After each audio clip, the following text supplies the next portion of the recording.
ස්වාමින් වහන්සේ මෙහෙණින් වහන්සේ ආදරණීය දරුදැරියනි මූලික පිරිවෙනේ පස්වන ශ්‍රේණියට අදාළ විද්‍යාව පාඩම් මාලාවේ 6 වන විද්‍යාව පාඩම රසායනික කර්මාන්ත කියන මාතෘකාව තමයි අප මේ සාකච්ඡා කරමින් සිටින්නේ. මේ වන විට මේ පාඩමේ මුල් කොටස් රාශියක් අප ඉතා සවිස්තරාත්මකව සාකච්ඡා කරා. එහිදී අප හුණුගල් හා ඒ ආශ්‍රිත කර්මාන්ත ගැන කතා කරා. මුහුදු ජලයෙන් ලුණු නිස්සාරණය කරන්නේ කොහොමද කියන එක කතා කරා. ඊට අමතරව අපි වායු වර්ග කිහිපයක් ලබාගෙන ඒ වායු වර්ග මගින් සිදු කරන කර්මාන්ත ගැන අවසාන කොටසේදී සාකච්ඡා කරා. ඉතින් අපි කිව්වා අපේ සාමාන්‍ය වාතයෙන් නයිට්‍රජන් වායුව අරගෙන නයිට්‍රජන් වායුවෙන් අපිට විවිධ කර්මාන්ත කරන්න පුළුවන්. සාමාන්‍ය වාතයෙන් ඔක්සිජන් වෙන් කරලා අරගෙන ඔක්සිජන් මගින් විවිධ කර්මාන්ත කරන්න පුළුවන්.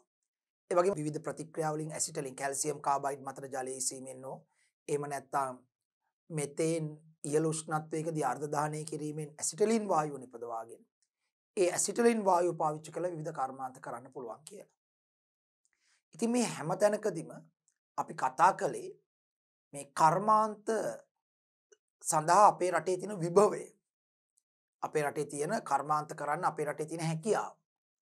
ඉතින් අපි මේ පාඩම් උගන්වලා බලාපොරොත්තු වෙන්නේ විභාගෙට එන ප්‍රශ්න වලට උත්තර ලියනවා වගේම ඔබ වහන්සේලා මේ දරුවෝ මේ සම්බන්ධයෙන් යම් අවබෝධයක් ලබාගෙන විශේෂයෙන්ම දරුවෝ අනාගතයේ හොඳ ව්‍යවසායකයන් බවට පත් වෙයි කියලා එහිදී යම් යම් උපදේශනයන් ස්වාමින් වහන්සේලාට ඒ ව්‍යවසායකයන්ට ලබා දීමේ හැකියාවකුත් තියෙනවා මේ පාඩම් දැන ගැනීම හරහා. ඉතින් අපි අද මේ පාඩමේ නැත්නම් මේ කොටසේදී මේ පාඩමේ කරන්න හදන්නේ ශාක වලින් ලබා ගන්නා වූ සම්පත් භාවිතා කරලා ශ්‍රී ලංකාවේ සිදු කරන්න පුළුවන් කර්මාන්ත ගැන කතා කරන්න. ඇත්තටම අපේ රට ඉහළ ජෛව විවිධත්වයක් තියෙන රටක්. ආසියානු කලාපයේ ඉහළම සපුෂ්ප ශාක විවිධත්වයේ තියෙන රටක් තමයි ශ්‍රී ලංකාව. අපේ රටේ තියෙන එකිනෙකට වෙනස් වර්ගයේ ශාක අතිවිශාල සංඛ්‍යාවක්. ජෛව විවිධත්වය කියන්නේ ඒකයි. තියෙන ගස් ගාන නෙවෙයි. එකිනෙකට වෙනස් ආකාරයේ එකිනෙකට වෙනස් විශේෂ ශාක වර්ග. වැඩි ප්‍රමාණයක් තිබීමයි ජෛව විවිධත්වය. අපේ රටේ එකිනෙකට වෙනස් ආකාරයේ ශාක අතිවිශාල ප්‍රමාණයක් පිහිටලා තියෙනවා. මේ ශාකවල කඳන් වලින්, මුල් වලින්, පොතු වලින්, අතු වලින්, පත්‍ර වලින්, මල් වලින්, ගෙඩි වලින්, අංකුර වලින් විවිධාකාර ප්‍රයෝජන ලබා ගන්නට පුළුවන්. උදාහරණයක් ඇටියට කියනවා නම් අපේ දේශීය වෛද්‍ය කර්මයේදී මේ ශාක වලින් ලබා ගන්නා කොටස් වලින්ම තමයි සියලුම වගේ ඖෂධ නිෂ්පාදනය කරන්නේ. ඉතින් ඒක අපි වැඩි දියුණු කරගන්න ඕනේ පැත්තක් අපේ දේශීය වෛද්‍ය විද්‍යාව. ඒකෙන් සමහරක් වෙලාවට බටහිර වෛද්‍ය විද්‍යාවට හොයාගන්න බැරි, සුව කරගන්න බැරි රෝග පවා සුව කරගන්න පුළුවන් ක්‍රම අපේ මේ දේශීය වෛද්‍ය විද්‍යාවේ ආයුර්වේදයේ මේ පොතු, මුල්, අතු, මල්, ගෙඩි, පත්‍ර මේ වයින් ගන්න කොටස් වලින් හදා ගන්න ඖෂධ වලින් ඇතැම් රෝග සුව කරගන්නට පුළුවන්. ඒක නිසා ඒක පැත්ත. නමුත් අපි මේ පාඩමේදී අවධානය යොමු කරන්න හදන්නේ කර්මාන්ත ලෙස, රසායනික කර්මාන්ත ලෙස ශාක කොටස් භාවිතා කරලා කර්මාන්ත කරන්න පුළුවන් කොහොමද කියන එක පිළිබඳ. ශ්‍රී ලංකාවේ තියෙන ශාක වලින් ලබා ගන්නා සම්පත් වලින් ඒ සම්පත් අමුද්‍රව්‍ය ලෙස යොදාගෙන විවිධාකාර කර්මාන්ත අපිට කරන්නට පුළුවන්. විවිධාකාර කර්මාන්ත කරන්නට පුළුවන්. හොඳ කර්මාන්තකරුවෙක්ට හොඳ ව්‍යවසායකයෙක්ට ලංකාවේ තියෙන ශාක හොඳටම ප්‍රමාණවත්. හොඳ කර්මාන්ත කරන්නට. ඒ අතරින් වැදගත් කර්මාන්ත කිහිපයක් ගැන තමයි අපි මෙතනදී කතා කරන්න හදන්නේ. ශාක අමුද්‍රව්‍ය ආශ්‍රිත කර්මාන්ත. ශාක අමුද්‍රව්‍ය භාවිතා කර මද්‍යසාර, විනාකිරි, සගන්ධ තෙල්, රබර් හා පොල් තෙල් වැනි ද්‍රව්‍ය නිෂ්පාදනය කෙරේ. තවත් ගොඩක් ඒවා තියෙනවා. මෙතනදී කෙටියෙන් කතා කරන දේවල් ටික තමයි මේ දීලා තියෙන්නේ. මද්‍යසාර, විනාකිරි, සගන්ධ තෙල්, රබර්, පොල් තෙල් වැනි ද්‍රව්‍ය නිෂ්පාදනය කරන්න අපි අමුද්‍රව්‍ය ලබා ගන්න ශාක කොටස් වලින්. ශාක කොටස් වලින් ලබා ගන්න. දැන් අපි මුලින්ම කතා කරන හදන්නේ මධ්‍යසාර කර්මාන්තය. මධ්‍යසාර කර්මාන්තය. මේ මධ්‍යසාර නිපදවන්නේ සීනි ප්‍රභව මත, සීනිමය ද්‍රාවණ මත ඊස්ට් වැනි සුද්ධජීවීන් ක්‍රියා කිරීමට සලස්වලා. සීනිමය ද්‍රාවණ මත. සීනි කොහොම එක ග්ලූකෝස් වෙන්න පුළුවන්, සුක්‍රෝස් වෙන්න පුළුවන්. සාමාන්‍යයෙන් අපිට ග්ලූකෝස් හොයාගන්න අඩුයි. ඒ ග්ලූකෝස් තමයි මේ වැඩේට ඕන කරන්නේ. නමුත් අපිට ස්වභාවිකව ග්ලූකෝස් ප්‍රභව අඩුයි. ඒ වෙනුවට අපිට සුක්‍රෝස් ප්‍රභව හොඳට තියෙනවා. උදාහරණයකට ඕනම ශාකයක පත්‍රවල නිපදවන ආහාර ශාකයේ සෙස කොටස් කරා පරිවාහණය වෙන්නේ ෆ්ලෝයම පටකයේ ඔස්සේ සුක්‍රෝස් ජලීය ද්‍රාවණයක් ලෙස. දහවල් කාලයේදී ශාක පත්‍රවල ප්‍රභා සංශ්ලේෂණයෙන් නිපදවන ආහාර රාත්‍රී කාලයට ශාකයේ කඳ අතු මුල් වගේ කොටස් වලට සුක්‍රෝස් ජලීය ද්‍රාවණයක් ලෙස තමයි පරිවාහණය වෙන්නේ ෆ්ලෝයම් පටකයේ ඔස්සේ. ඒතර ගහක ෆ්ලෝයම නාල කැපුවොත් ඒ ෆ්ලෝයම නාල තුල ගමන් කරන සුක්‍රෝස් ද්‍රාවණය එළියට ගන්න පුළුවන්. සුක්‍රෝස් ද්‍රාවණය එළියට ගන්න පුළුවන්. ඒක තමයි සාමාන්‍යයෙන් අර රාම දිනකොට කරන්නේ. පොල්, තල්, කිතුල් වගේ තාල කුලේ ශාක. පොල්, තල්, කිතුල් වගේ තාල කුලේ ශාකවල මේ පොල් ගහක් කියලා.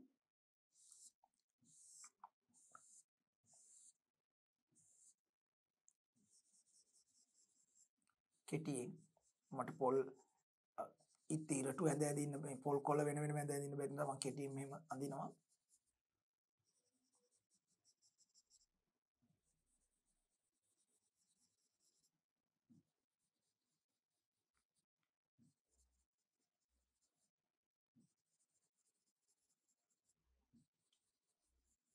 කොහොමනම් දැන් මේ හවස් යාමයට ගිහිල්ලා සමහරක් වෙලාවට අපේ පැරැන්නු වයසක උදවිය පිරිමි කට්ටිය නේද? හවස් වෙනකොට මේ පොල් ගහකට, තල් ගහකට, කිතුල් ගහකට නැගලා ඒකේ මේ ෆ්ලෝයම පටකේ මේ කරටියේ පොඩි කැපුමක් වෙනවා. කරටිය ළඟින් ෆ්ලෝයම පටකේ කපන්න ලේසියි. කරටියේ පොඩි කැපුමක් යොදලා එතනට මුට්ටියක් බැඳලා එනවා. පොඩි මුට්ටියක් මේව බැඳලා එනවා. එතකොට අර මේ කරටිය කපපු තැනින් ෆ්ලෝයම නාල කැපිලා මුළු රාත්‍රියේ පුරා ෆ්ලෝයම නාල දිගේ ගමන් කරන සුක්‍රෝස් ජලීය ද්‍රාවණේ බිඳු හැටියට මේ මුට්ටියට වැටෙනවා. බිඳු හැටියට මේ මුට්ටියට වැටෙනවා බිඳු. මෙහෙම. එසා මුට්ටිය පිරෙන්න උදේ වෙනකොට ඒ ෆ්ලෝයම නාල කැපීමෙන් ඒව තුල ගමන් කරපු සුක්‍රෝස් ද්‍රාවණේ බිඳු මේකට වැටෙනවා. ලා මුට්ටිය පිරෙන්න තියෙනවා.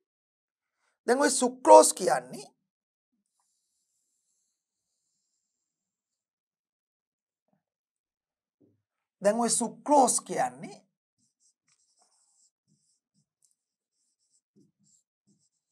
සූත්‍රයේ C12යි H22යි O11 සුක්‍රෝස්.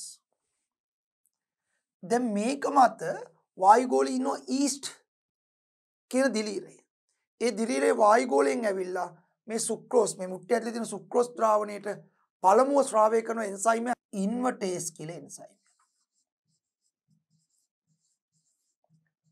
ඉන්වර්ටේස් කවුද ශ්‍රාවය කරන්නේ? ඊස්ට්.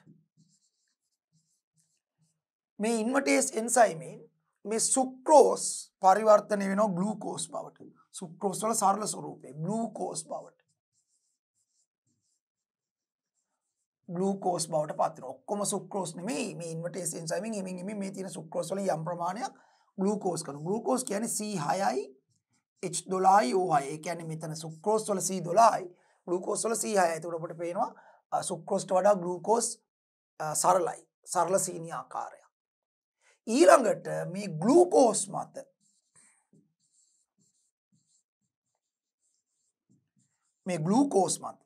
කියන්නේ C6යි H12යි O6 මේ ග්ලූකෝස් මත ඊළඟට ඔය ඊස්ට් දිලීරේ විසින් ශ්‍රාවය කරනවා සයිමේස් එන්සයිම. සයිමේස් කියන එන්සයිම්. එක ශ්‍රාවක අනිත් ඊස්ට්. ශ්‍රාවය කරාම මේ ග්ලූකෝස් පරිවර්තනය වෙනවා එතිල් මධ්‍යසාරය සහ කාබන් ඩයොක්සයිඩ් වලට. Ethanol එවත් ethyl මධ්‍යසාරය. එතිල් මධ්‍යසාරය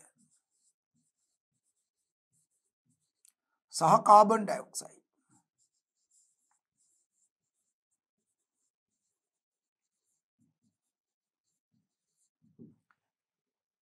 එතිල් මධ්‍යසාරය කියන්නේ C2H5OH ධන කාබන් ඩයොක්සයිඩ්.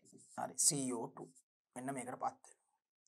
එතකොට මේ ක්‍රියාවලිය දී හැදෙන මේ කාබන් ඩයොක්සයිඩ් පිට වෙලා යනවා එතිල් මධ්‍යසාරය. අන්න ඔය එතිල් මධ්‍යසාරය තමයි අපි මේ මධ්‍යසාරය කියලා කියන්නේ. එහෙනම් මධ්‍යසාර කර්මාන්තයට අනිවාර්යයෙන්ම සුක්‍රෝස් හෝ ග්ලූකෝස් ද්‍රාවණ ඕනේ. අපිට ග්ලූකෝස් ඍජුව කෙලින්ම ලැබෙන ප්‍රමාණය අඩුයි. සුක්‍රෝස් ඕන තරම් ලැබෙනවා. සීනි කියන්නේ තනිකරම සුක්‍රෝස්. දැන් මේ ෆ්ලෝයම් නාල කැපුවමත් යන්නේ සුක්‍රෝස් තමයි ද්‍රාවණය. ගෙදර සීනි බෝතලේ සීනි කියන්නේ තනිකරම සුක්‍රෝස්. ඒතර සීනි වලුත් මේක හදා ගන්න පුළුවන්. එතනෝල් හදන්න පුළුවන්. ඉතින් මේ විදිහට සුක්‍රෝස් හෝ ග්ලූකෝස් වැනි සීනිමය ප්‍රභේද මත ඊස්ට් ක්‍රියා කරාම කෙලින්ම ග්ලූකෝස් දුන්නොත් ඊස්ට් කෙලින්ම මේ එන්සයිම් ශ්‍රාවය කරලා එතිල් මධ්‍යසාරය හදනවා. හැබැයි සුක්‍රෝස් දුන්නොත් එයා ඉස්සෙල්ලා ඉන්නොටේස් එන්සයිමෙන් සුක්‍රෝස් ග්ලූකෝස් බවට පත් කරලා පස්සේ ග්ලූකෝස් වලට එන්සයිමස් දාලා මේ වැඩේ කරනවා. ඉතින් ඒක නිසා උදේට මේ මුට්ටිය බානකොට මේ මුට්ටිය සුක්‍රෝස් විතරක් නෙමෙයි තියෙන්නේ සුක්‍රෝසුත් තියෙනවා. යම් සුක්‍රෝස් ප්‍රමාණයක් මේකෙන් ග්ලූකෝස් බවට පත් වෙලා නිසා මේකේ ග්ලූකෝසුත් තියෙනවා. ඒ වගේම යම් ග්ලූකෝස් ප්‍රමාණයක් එතිල් මධ්‍යසාර බවට පත් වෙලා නිසා මේකේ එතිල් මධ්‍යසාරයක් තියෙනවා. ඒ නිසා අපි මේකට කියනවා පැණි රහයි. හැබැයි එතිල් මධ්‍යසාරය තියෙන නිසා බිව්වම මත් වෙනවා. අන්න අපි මේකට කියනවා රා. ඒ අනුව උදේට මුට්ටිය බාලා රා මුට්ටිය බා ගන්නවයි කියලා කියන්නේ මේකයි. පැණි රසයි සුක්‍රෝස් සහ ග්ලූකෝස් තියෙන නිසා යම් ප්‍රමාණයක්. හැබැයි එතිල් මධ්‍යසාරය තියෙන නිසා බිව්වම මත් වෙනවා. රා. ඉතින් ඔන්න මධ්‍යසාර කර්මාන්තය. දැන් මේ වැඩේම තමයි ඕනම මධ්‍යසාර වර්ගයක් හදනකොට කරන්නේ. දැන් සාමාන්‍යයෙන් අපේ රටේ මධ්‍යසාර නිෂ්පාදනය කරන්න නීත්‍යානුකූල අයිතිය ලබා දීලා තියෙන ලංකා ස්කාගාර සංස්ථාවට. ලංකා ස්කාගාර සංස්ථාව. ලංකා ස්කාගාර සංස්ථාව තමයි නීත්‍යානුකූලව මත්පැන් පිළියෙල කරන්නේ. ඒගොල්ලෝ මධ්‍යසාර හදන්න පාවිච්චි කරන්නේ සීනි කර්මාන්තයේදී. දැන් සීනි හදනවනේ. හිඟුරාන වගේ පැලවත් වගේ ප්‍රදේශවල අපේ සීනි කර්මාන්ත ශාලා පිහිටලා තියෙනවා. ඒ සීනි කර්මාන්ත ශාලාවල උග්ගස් මිරිකලා උග්ගහේ කඳේ තියෙන සුක්‍රෝස් අරන් කැට කරලා සීනි හදන්නේ. ඒ සඳහා උක් වගාව පාවිච්චි කරනවා. උක් වගාවෙන් ගන්න උග්ගස් අරගෙන යන්ත්‍රානුසාරයෙන් උග්ගස් කඳන් මිරිකනවා. අඹරනවා. ඒවා අඹරනකොට ඒ කඳේ තියෙන උප්පැණි එක පැණි හැටියට වෙන් වෙනවා. ඒ උප්පැණි එක රත් කරනකොට ජලයේ වාෂ්ප වෙලා ගිහලා කැට බවට පත් වෙලා සීනි බවට පත් වෙනවා. ඒ විදිහ තමයි සුදු සීනි සහ දුඹුරු සීනි පිළියෙල කරන්නේ. ඒතර එහෙම පිළියෙල කරාට පස්සේ සීනි හැදුවට පස්සේ තවදුරටත් කැට බවට පත් කරන්න බැරි පැණි කොටසක් ඉතුරු වෙනවා. ඒක කොච්චර තව රත් කරත් පැණි බවට පත් වෙන්නේ නැහැ. අන්න ඒ කොටස සීනි කර්මාන්තයේදී අපද්‍රව්‍යයක් හැටියට ඉවත් කරන්න ඕන එක. ඒකෙන් සීනි හදන්න බෑ. මොකද ඒක තව කොච්චර රත් කරත් පැණි බව මේ සීනි බවට පත් වෙන්නේ නැහැ. කැට කරන්න බෑ. යම් ප්‍රමාණයකින් රත් කරනකොට කැට බවට පත් වෙලා සීනි හැදෙනවා. ඊතුරු කොටස කොච්චර රත් කරත් කැට බවට පත් වෙන්නේ නැහැ. සීනි හදන්න බෑ. අන්නේ ඉවත් කරන එකට කියන්නේ මොලාසස් එක කියලා. ඒ මොලාසස් එක ඉවත් කරන ඒ ද්‍රාවණය ඒ සීනි බවට තවදුරටත් පත් කරන්න බැරි සීනි නිපදෙව්වට පස්සේ ඉතුරු වෙන ඒ පැණි ද්‍රාවණය ඒකේ සුක්‍රෝස් සෑහෙන ප්‍රමාණයක් තියෙනවා. අන්න ඒක මිලදීලා ගන්නවා ලංකා ස්කාගාර සංස්ථාව. ඒගොල්ලෝ මේ දුඹුරු පාට අර සීනි වෙන් කරාට පස්සේ ඉතුරු වෙන පැණි එක ඒ මොලාසස් එක වෙන් කරලා අරගෙන ඒක ගේනවා දුඹුරු පාට පැණි එක ලංකා ස්කාගාර සංස්ථාවේ තියෙන ලොකු ටැංකි. ඒ ටැංකි වලට ගෙනල්ලා 1:5 අනුපාතයට වතුර දානවා. 1:5 කියන්නේ ඒ පැණි කොටස් එකට ජල කොටස් 5. උදාහරණයකට පැණි කොටස් ලීටරයක් දැම්ම නම් ජල කොටස් ලීටර් 5. 1:5 අනුපාතයට ජලය දාලා right මේක තනුක කරනවා. තනුක කරලා මේකේ තියෙන ඔක්සිජන් ඉවත් කරන්න නයිට්‍රජන් දානවා. ඇමෝනියම් ෆොස්ෆේට් වගේ ඒවා දාලා නයිට්‍රජන් ප්‍රමාණය වැඩි කරනවා. මොකද මේ දිලීරේ මේ ක්‍රියාව කරන්නේ නිර්වායු තත්ත්වයට යටතේ. ස්වායු තත්ත්වයට යටතේ දිලීරේ මේ වැඩේ කරන්නේ නිර්වායු තත්ත්වයට යටතේ. නිර්වායු කියන්නේ ඔක්සිජන් නැති තත්ත්වයට යටතේ. ඒතර අර ලොකු ටැංකිය තියෙන්නේ. ඒ ටැංකිය වලට අර පැණි එක දාලා එකට පහණු පාත්‍රය වතුර දාලා තනුක කරලා මේ කියන්නේ ඝනකම අඩු ද්‍රාවණයක් හදලා මේකේ ඔක්සිජන් ටික ඉවත් කරන්න එපා. නිර්වායු තත්ත්වයක් ඇති කරන්නේ. ඒක නිසා මේකට ඇමෝනියම් ෆොස්ෆේට් දානවා. ඒකේ නයිට්‍රජන් ලැබෙනවා. ඒ නයිට්‍රජන් වලින් ඔක්සිජන් ඉවත් වෙනවා. අර දැන් නිර්වායු තත්ත්වයක් තියෙනවා. ඊළඟට මේකට දානවා ඊස්ට්. කවද දාන ඊස්ට්. ඊස්ට් දැම්මම ඊස්ට් අර නිර්වායු තත්ත්වයට යටතේදී ඒ අර පැණිවල තියෙන සුක්‍රෝස් මත ඉන්වර්ටේස් එන්සයිම් ශ්‍රාවය කළ ග්ලූකෝස් හදනවා. ඒ ග්ලූකෝස් මත සයිමේස් එන්සයිම් ශ්‍රාවය කළ එතිල් මධ්‍යසාරය හදනවා. ඉතින් ක්‍රමක්‍රමයෙන් කාලයක් පවතින මේ කල් ගත තියෙන කාලේ වැඩි වෙන්න ඊස්ට් මේ ක්‍රියාව කරන ප්‍රමාණය වැඩි වෙලා එන්න එතිල් මධ්‍යසාරය හැදෙන්න පටන් ගන්නවා අර ද්‍රාවණය. ඉතින් අවශ්‍ය ප්‍රතිශතයේ එතිල් මධ්‍යසාර ආපුවා. මොකද එක එක මත්පැන් වර්ගවල එක එක එතිල් මධ්‍යසාර ප්‍රතිශත තියෙන්නේ. ඒ අවශ්‍ය ප්‍රතිශතයට ආවට පස්සේ තවදුරටත් ඊස්ට් වල ක්‍රියාකාරීත්වය නවත්තලා වෙන් කරලා අරගෙන බෝතල් කරන එක තමයි කෙටියෙන් කියනවා නම් ස්කාගාර සංස්ථාවේදී කරන්නේ. එතකොට මේ විදියට මධ්‍යසාර නිෂ්පාදනය කරනවා. ඉතින් අපිට පිරිසිදු මධ්‍යසාර ඕන නම් 100% පිරිසිදු මධ්‍යසාර මත්පැන් හැටියට පාවිච්චි කරන්න බෑ. ඒව බොන්න බෑ. 100% පිරිසිදු එතිල් මධ්‍යසාරය පාවිච්චි කරනවා ඉන්ධනයක් හැටියට. ඔය එතිල් මධ්‍යසාරය ගිනි ගන්නවා. කොහොම ඉක්ම ඕන මත්පැන් වර්ගයකට ගිනි කුරක් කරනොත් ගිනි ගන්නවා. හරිද? 100% පිරිසිදු. හැබැයි මත්පැන් වල තියෙන 100% පිරිසිදු එතිල් මධ්‍යසාර නෙමෙයි ජලයේ යම් ප්‍රතිශතයක් තියෙනවා. ජලයේ තමයි ඇත්තටම වැඩිපුර තියෙන්නේ. මධ්‍යසාර ප්‍රතිශතය අඩුයි. නමුත් 100% පිරිසිදු එතිල් මධ්‍යසාරේ වහා ගිනිය වෙලන සුළුයි. ඒ නිසා ඉන්ධනයක් හැටියට පාවිච්චි කරනවා. ඒ වගේම 100% පිරිසිදු එතිල් මධ්‍යසාරය පාවිච්චි කරන ද්‍රාවකයක් ලෙස. ඇතැම් ද්‍රව්‍ය දිය කරගන්න ද්‍රාවකයක් ලෙස. ඔය තීන්ත වර්ග වෙනත් ඇතැම් ද්‍රව්‍ය දිය කරගන්න ද්‍රාවකයක් ලෙස සංශුද්ධ එතිල් මධ්‍යසාරය පාවිච්චි කරනවා. ඒ වගේම ශල්‍ය කර්මවලදී රෝගීන්ගේ ඇතුළ දේහ කොටස් කපලා ශල්‍ය කර්ම කරනකොට ඇතුළු කොටස් පිය දාන්නට පිරිසිදු කරන්න සංශුද්ධ එතිල් මධ්‍යසාරය ඕන වෙනවා. මොකද ඒවා ජලයෙන් සහිත ද්‍රව්‍යකින් පිය දාන්න බෑ. මොකද ඒතර පැහැවෙනවා ඇතුළේදී.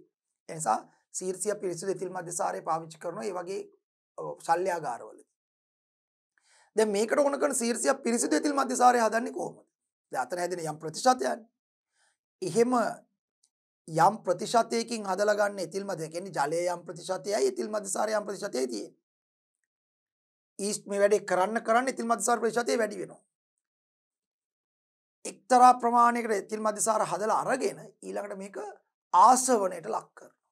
ඩිස්ටිලේෂන් කරනවා. ආසවණයට ලක් කරනවා. ඒ ආසවණය කරන්න ජලය ඉවත් කරලා එතිල් මධ්‍යසාර ප්‍රතිශතය වැඩි කරගන්න පුළුවන්. එහෙම වැඩි කරන් ගිහලා සාමාන්‍යයෙන් උපරිමයට එතිල් මධ්‍යසාර වැඩි කරගෙන සංශුද්ධ එතිල් මධ්‍යසාරය අපිට හදා ගන්නට පුළුවන්. ඒවට තව ක්‍රම තියෙනවා. ඉතින් මේ විදිහට තමයි කරන්නේ. ආසවණයෙන් මගින් තමයි මධ්‍යසාර ද්‍රාවණයක තියෙන මධ්‍යසාර ප්‍රතිශතය වැඩි කරන්නේ. ආසවණය කියන ක්‍රියාවලිය. භාගික ආසවණය නෙවෙයි මේක ආසවණය. ඩිස්ටිලේෂන් එක. ඒ ආසවණ ක්‍රියාවලියෙන් ජලය ඉවත් කරලා එතිල් මධ්‍යසාර ප්‍රතිශතය වැඩි කරගෙන ගේන්න පුළුවන්. එහෙම කරලා සංශුද්ධ එතිල් මධ්‍යසාරය හදා ගන්න.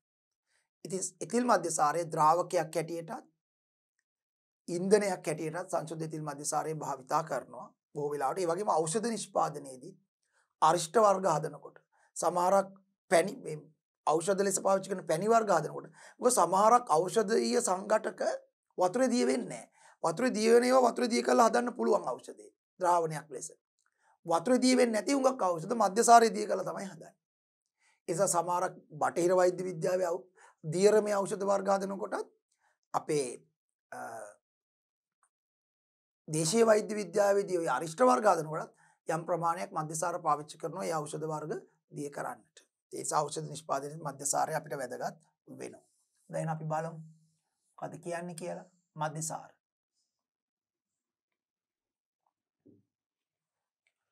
පැසුණු පොල් රා හා තල් රා ඒ රා කියන්නේ අරගන්න මේ ෆ්ලෝයිම් විෂය. පැසුණු පොල් රා හා තල් රා සහ ඇතැම් විට යුෂ ලබා ගැනීමෙන් අනතුරුව සීනි කර්මාන්තයේ අතුරුඵලයක් වන උක්‍රොඩු වලින් ද මධ්‍යසාර නිෂ්පාදනය සිදු කරයි. උක්‍රොඩු කියන්නේ අර වලින් සීනි වෙන් කරගත්තම ඉතුරු වෙන ද්‍රාවණය. මධ්‍යසාර නිෂ්පාදනය සිදු කරයි. ඊස්ට් නැමැති දිලීරය මගින් සීනි පැසවීමේ ක්‍රියාවලියකට ලක් කිරීමෙන් මධ්‍යසාරය නිපදවා ගත හැකියි. අර ඊස්ට් ඇවිල්ලා සුක්‍රෝස් මත සුක්‍රෝස් කියන්නේ සීනි මත ඉන්වර්ටේස් ශ්‍රාවය කළ එක ග්ලූකෝස් කරලා ග්ලූකෝස් ඊළඟට සයිමේස් එන්සයිමින් එතිල් මධ්‍යසාර බවට පත් කිරීම නිර්වාය තත්ත්වයටදී මේ ඒ කරපු ක්‍රියාවලියට අපි කියනවා පැසවීම ෆර්මන්ටේෂන් පැසවීම.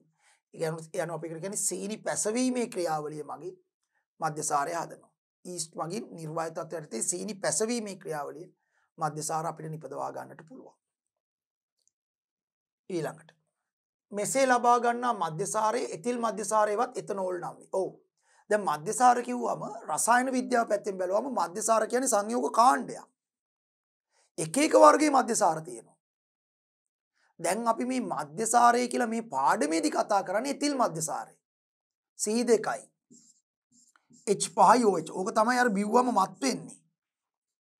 බිව්වම මත් වෙන්නේ මේක. මේක තමයි අපි දැන් මේ පාඩමේදී මධ්‍යසාරය කියලා වචනයක සාකච්ඡා කරනවා. නමුත් රසායන විද්‍යාවේ මධ්‍යසාරය කියන්නේ සංයෝග කාණ්ඩය. දැන් මෙතිල් මධ්‍යසාරය කියලා එකක් තියෙනවා. CH3OH. මේක බොන්න බෑ. මේක බිව්වොත් මැරෙනවා. මේක බිව්වොත් මත් වෙනවා නෙමෙයි මැරෙනවා. දැන් සමහර වෙලාවට අර හොරෙන් මත්පැන් නිෂ්පාදනය කරන අය මේ එතනෝල් හදන්න ගිහිල්ලා එතනෝල් එක්ක ඇතැම් ප්‍රතික්‍රියාවලදී මෙතනෝලුත් හැදිලා. ඒ නිසා මත්පැන් වල එතනෝල් වලට අමතරව මෙතනෝලුත් තිබිලා ඒ මෙතනෝල් මිශ්‍ර වෙච්ච මත්පැන් බීලා මිය ගිය අවස්ථාව ඕන තරම් අහන්න පුළුවන්. ඒකට කියනවා මත්පැන් විෂ වීම. ඒ කියන්නේ එතනෝල් ඇදෙන අතරතුර ඇතැම් මේගොල්ලෝ පාවිච්චි කරන නොදන්නා ක්‍රම නිසා මෙතනෝලුත් යම් ප්‍රමාණයක් හැදිලා මධ්‍යසාර ද්‍රාවණය ඇතුලේ. මේක බිව්වම මත් වුණාට මේක බිව්වම මැරෙනවා. ඒක නිසා මිශ්‍රණය දන්නේ නැතුව මේකත් මිශ්‍ර වෙලා තියෙන ඒවා දෙකම හොයන්න බෑනේ. බිව්වොත් එහෙම මත්පැන් විෂ වෙලා මැරිච්ච අවස්ථා ඕනේ තරම් අහන්න ලැබිලා තියෙනවා. ඒක නිසා මේකත් මධ්‍යසාරයක්. මේකට කියන්නේ මෙතිල් මධ්‍යසාරය. මේ එතිල් මධ්‍යසාරය අපේ කතානායකයා. තව තියෙනවා ප්‍රොපිල් මධ්‍යසාරය. දැන් තුවාල පිරිසිදු කරන්න පාවිච්චි කරන සර්ජිකල් ස්ප්‍රීට් කියන්නේ අයිසෝප්‍රොපිල් මධ්‍යසාරය. ඒකත් මධ්‍යසාරය. නමුත් ඒක අපිට පානය කරන්න බෑ. අයිසෝප්‍රොපිල් මධ්‍යසාරය. සමහරක් ඔය අත් පිරිසිදු කරන සැනිටයිසර් වල මධ්‍යසාර වර්ග අඩංගු වෙනවා. අපිට පානය කරන්න පුළුවන් ඒවා නෙවෙයි. ඒවා මත්පැන් නෙවෙයි. ඒ කියන්නේ මධ්‍යසාර කියන්නේ සංයෝග කාණ්ඩයක්. ඒ කාණ්ඩයේ එක මධ්‍යසාර වර්ගයක් තමයි අපි මේ අද කතා කරන එතිල් මධ්‍යසාර. නිසා මෙතන එකයි මේ කියලා තියෙන්නේ. මෙසේ ලබා ගන්නා මධ්‍යසාරයේ එතිල් මධ්‍යසාරයේ හෙවත් එතනෝල් නම් වේ. එන් තවත් මධ්‍යසාර වර්ග තියෙනවා. ඒවා හදන්නේ නැහැ ඊස්ට් අතනදී. ජලීය ද්‍රාවණ ලෙස පවතින එතනෝල් වෙන් කර ගැනීමේ මූලික ක්‍රම ශිල්පය ආසවණේ නම් වේ. මං කිව්වේ යම් ජලයත් එක්ක මධ්‍යසාර යම් ප්‍රතිශතයක් මිශ්‍ර වෙලා තියෙනවා නම් ඒ තියෙන මධ්‍යසාර ප්‍රතිශතය වැඩි කරලා සංශුද්ධ මධ්‍යසාර ගන්න ආසවණේ. ආසවණේ කියන ක්‍රමයෙන් තමයි ගන්න. හරි. මධ්‍යසාර වල ප්‍රයෝජන. ද්‍රාවකයක් හා ඉන්ධනයක් ලෙස භාවිතා වේ. ඇතැම් ද්‍රව්‍ය දිය කර ගන්නා ද්‍රාවකයක් ලෙසත් හොඳ ඉන්ධනයක් ලෙසත් මධ්‍යසාරය භාවිතා කරනවා. ඖෂධ නිපදවීම සඳහා අමුද්‍රව්‍ය ලෙස භාවිතා වේ. ඇතැම් ඖෂධ දිය කරන ද්‍රාවකයක් ලෙස එතනදිත් පාවිච්චි කරනවා. ඖෂධ නිපදවීම සඳහා අමුද්‍රව්‍යයක් ලෙස භාවිතා වේ. මධ්‍යසාර සහිත පාන වර්ග කියන්නේ මත්පැන් වර්ග සෑදීමට භාවිතා වේ. ඔය තමයි මධ්‍යසාරයේ ප්‍රයෝජන. මත්පැන් නම් ඉතින් ප්‍රයෝජනයක් හැටියට ගන්න බෑ අපිට නේද? හොඳයි ඊළඟට විනාකිරි. ඉතින් විනාකිරි හදන්නේ කොහොමද? මෙන්න අහගන්න. අතනින්ම මට ගන්න පුළුවන්. මේ කතාවම ගමුකෝ.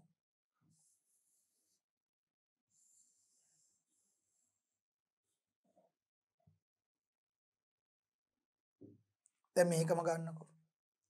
දැන් ඔන්න අර හවසට මේ මුට්ටිය බැඳලා ආපුවම ෆ්ලෝයිම් විශේෂව සුක්‍රෝස් ද්‍රාවණි බිඳුවකට වැටෙනකොට වායු ගෝලයේ ඉන්න ඊස්ට් ඇවිල්ලා ඉන්වර්ටේස් ශ්‍රාවය කළා මේ සුක්‍රෝස් ග්ලූකෝස් බවට පත් කරනවා. ඊළඟට ඒ ග්ලූකෝස් මත ඔය ඊස්ට් නිර්වායු තත්ත්වයටදී සයිමේස් එන්සයිමේ ශ්‍රාවය කළා එතිල් මධ්‍යසාර සහ කාබන් ඩයොක්සයිඩ් අඩු. ඒ නිසා උදේ වෙනකොට මේ මුට්ටිය බෑවොත් මුට්ටියේ සුක්‍රෝස් තියෙනවා ග්ලූකෝස් තියෙනවා ඒ නිසා පෑන් රසයි එතිල් මධ්‍යසාරය තියෙනවා නිසා බිව්වම මත් වෙනවා. අපි රා කියලා කියන්නේ.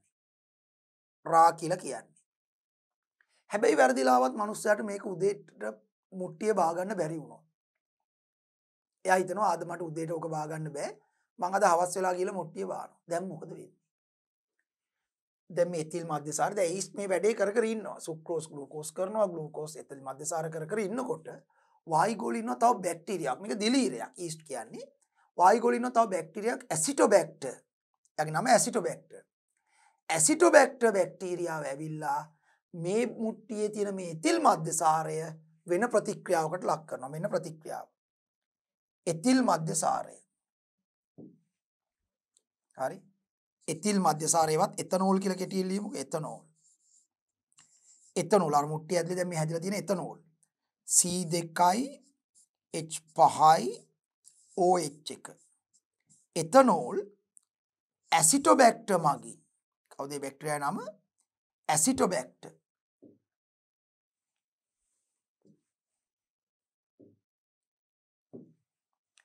ඇසිටෝබැක්ටර් බැක්ටීරියාව.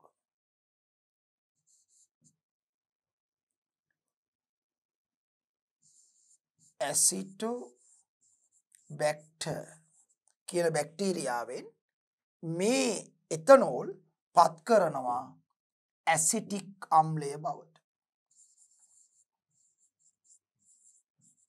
ඇසිටික් අම්ලය. ඇසිටික් අම්ලයේ සූත්‍රය CH3COOH. ඇසිටික් අම්ලය. ඒ නිසා හවස් වෙන්න ඇසිටෝබැක්ටර් ඇවිල්ලා මේකේ තියෙන මධ්‍යසාරය ඇසිටික් අම්ලය බවට පත් කරන නිසා මේක ඇඹුල් රහ වෙන්න පටන් ගන්නවා. අපි හවස් වෙනකොට මේ මුට්ටිය බෑවොත් ඒකේ තියෙන්නේ එතනෝල් නෙවෙයි ඇසිටික් අම්ලය. අපි ඒකට කියනවා විනාකිරි. විනාකිරි. එහෙනම් විනාකිරි යනු ඇසිටික් අම්ලයේ ජලීය ද්‍රාවණය. විනාකිරි යනු ඇසිටික් අම්ලයේ ජලීය ද්‍රාවණය. මේ විදිහට තමයි පිරිසිදු පොල් විනාකිරි හදන්නේ. පොල් ගස්වල ෆ්ලෝයම් විෂය කපලා ෆ්ලෝයම් කරටිය කපලා ෆ්ලෝයම් විෂය අරගෙන ඒක ඊස්ට් මගින් ඉස්සලා මධ්‍යසාරය වෙන්න දීලා පස්සේ ඇසිටෝබැක්ටර් එක අපි දාන්න ඕනේ නැහැ. වායුගෝල ඉන්නවා. එයා කෙලින්ම ඇවිල්ලා ඒක ඇසිටික් අම්ලය බවට පත් කරනවා. යම් කිසි ප්‍රමාණයකට ඇසිටික් අම්ලය හැදෙනවම ඒ ඇසිටික් අම්ලයේ ජලීය ද්‍රාවණයට අපි කියනවා විනාකිරි. මේ තමයි ස්වභාවික පොල් විනාකිරි හදන්නේ. විනාකිරි යනු ඇසිටික් අම්ලයේ ජලීය ද්‍රාවණය. විනාකිරි යනු ඇසිටික් අම්ලයේ ජලීය ද්‍රාවණය. එය මේ මධ්‍යසාරය එතිල් මධ්‍යසාරය ඊස්ට් කරන වැඩේ ඉතුරු භාගය ඇසිටෝබැක්ටර් කිරීමෙන් තමයි විනාකිරි සාමාන්‍යයෙන් හදාගන්නේ. ඉතින් මේ විදිහට හදාගන්න විනාකිරි වලට අපි කියනවා ස්වභාවික විනාකිරි. යනු ස්වභාවික විනාකිරි හදන්නේ එතනෝල් ඇසිටෝබැක්ටර් වැනි බැක්ටීරියාවන් මගින් ඇසිටික් අම්ලය බවට පත් කිරීම නිසා ලබා ගන්නා වූ ඇසිටික් අම්ලයේ ජලීය ද්‍රාවණය විනාකිරි. හැබැයි අද එහෙම නෙවෙයි විනාකිරි නිපදවන්නේ. තාමත් මෙහෙම නිපදවන ක්‍රම තියෙනවා. නමුත් අද ඊට වඩා ලේසි විදිහට විනාකිරි හදනවා. කොහොමද?